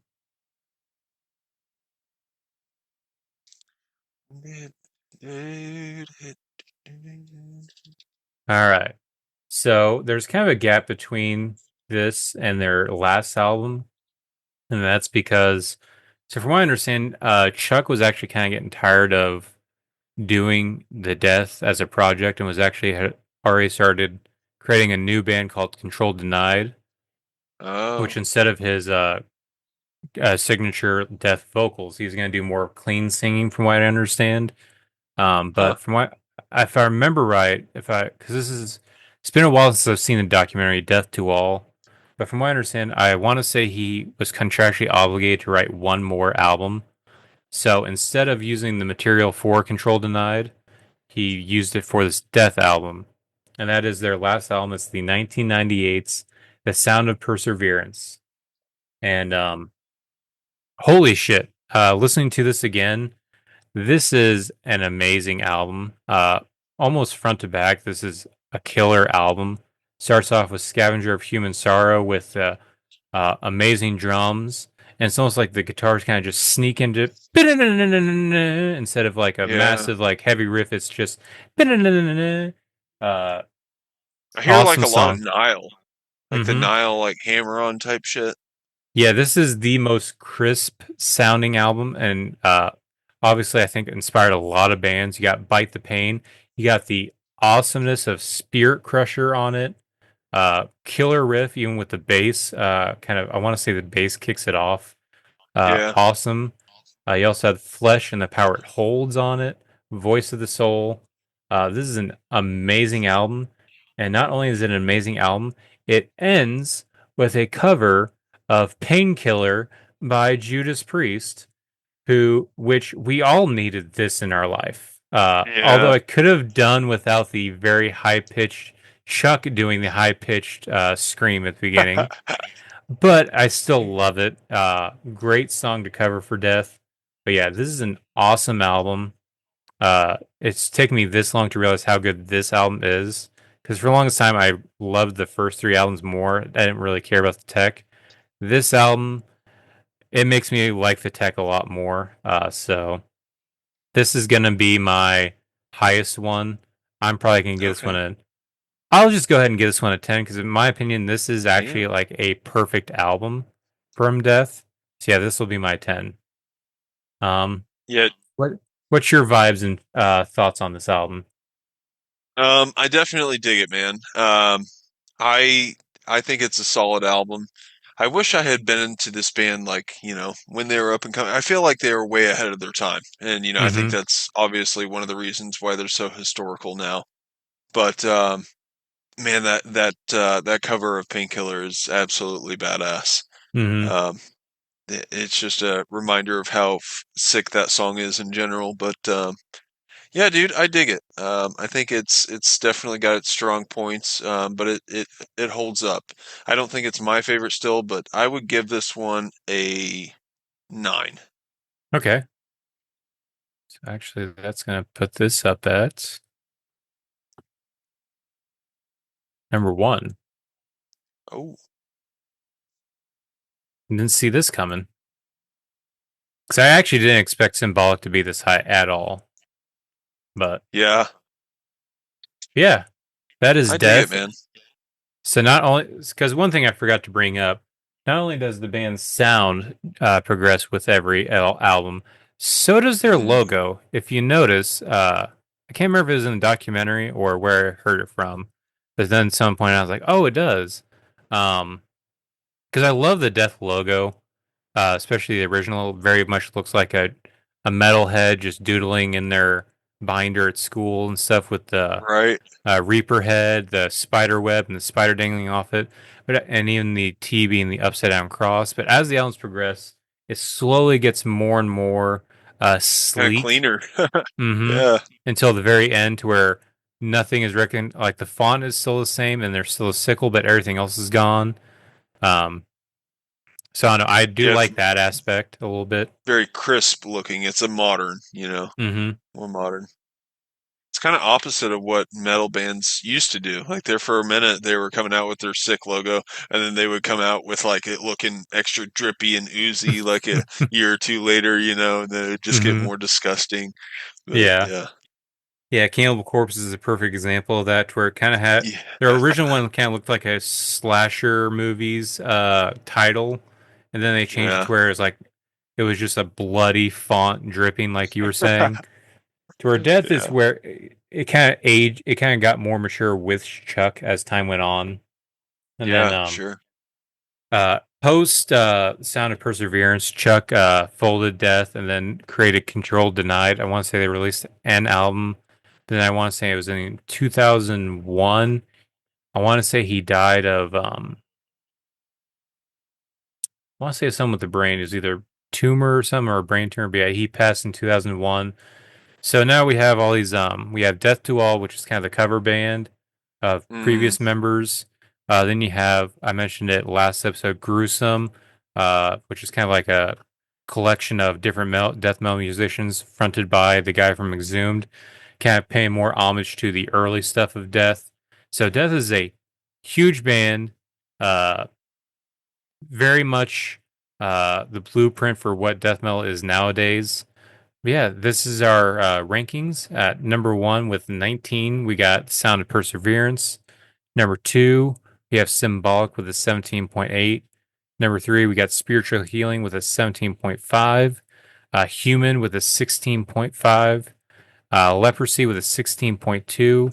And tied with 16, we have Scream Bloody Gore and Individual Thought Pattern. How do you feel about this? nice. I dig it. Hell yeah. But yeah, Awesome. that is our death discography. So yeah, We did it. um, what shall I do next? I feel like it's your turn to pick now. Um, okay. Just for shits and giggles, I'm gonna throw a band in there in the ringer. Um, I'm trying to think if I have another one to go with. Okay, I got two deathcore bands for you. One's for Okay. shits and giggles. The other is because I like them, and I'm trying to force you into liking them. So the first for shits and giggles is Oceano, Okay. and the second is Despised Icon. My God. Two heavyweights. Oh, which one is which? How many albums does Despised Icon have? um, it's I want to say both bands might be comparable. Because I Five or know, six. I know of Ills of the Modern Man and Beast and Purgatory. Those are the only ones I know by Despised Icon. Yeah. Let's see. I went to Oceano first. 1, 2, 3, 4, 5, 6. Oceano has 6. Despised Icon has 1, 2, 3, 4, 5, 6. Yeah, they both have 6. All right, let's do Despised Icon. Let me Yeah, I feel get like out of if my we did comfort zone. Oceano, it would just turn into a shit talking fest. I mean, I like a bulk of Oceano, but I do I too. don't know. Just with that new album and then also just the attitude he's had recently. Yeah, I probably Yeah, would, especially at the end. Yeah, let's do Despised Icon. I kind of like getting out of my comfort zone a little bit when it comes to this stuff. Uh, sweet. so yeah, Okay, Despised Icon. The nice. OG deathcore. Hell yeah, man. Dudes are sick. Hell yeah. Yeah. That's all I got for my end. I can't Yeah. remember who is coming out with new albums next week. I want to say we have one or two big ones coming up next week. I know the week after is some big ones because we have the Shit of God from Behemoth. Hmm. Hopefully that is not shit, but we will see. Yeah. Um, but yeah, other than that, we'll add Coffin Feeder, Caustic Wound, Oh yeah. Necro. What was it? Um, neural glitch. Neural Glitch. That's right. Yeah, we'll add those to the playlist, and then any other new stuff that came out. Um, yeah, that's all I got. You have anything to add for this week? Uh, I don't think so, man. I gotcha. Well, I guess it's just time to plug because you know what? If you loved this episode, you should check out our Plug it. back catalog. We got a whole bunch of stuff here on Spotify. You're also on Apple Podcasts. We're on Castbox. Pretty much anywhere you get your podcasts, you can check it out. You can also leave us a review. You can also follow us, subscribe, whichever one of those apps you're on. They're all different of the verbiage, but it's all the same. Just if you just want to do one of those, that helps out with the show. You can also check us out on YouTube, like and subscribe on that as well. You can also check us out on TikTok, uh, like and follow us, whichever. I don't know the verbiage on that one either. Um, check us out on Discord, or you can even just email us directly. You can either Facebook Messenger us on our Facebook, or you can email us directly at deathmeldaddies@gmail.com. Yeah, that's all we have for this week. So, till then, see you next time. Bye bye.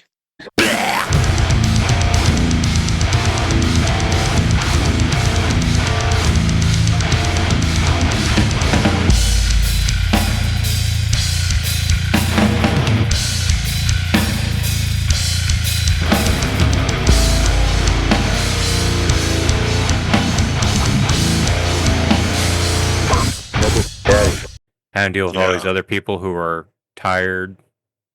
Yeah. It's It sounds great. like a fucking pain in the ass. Yeah.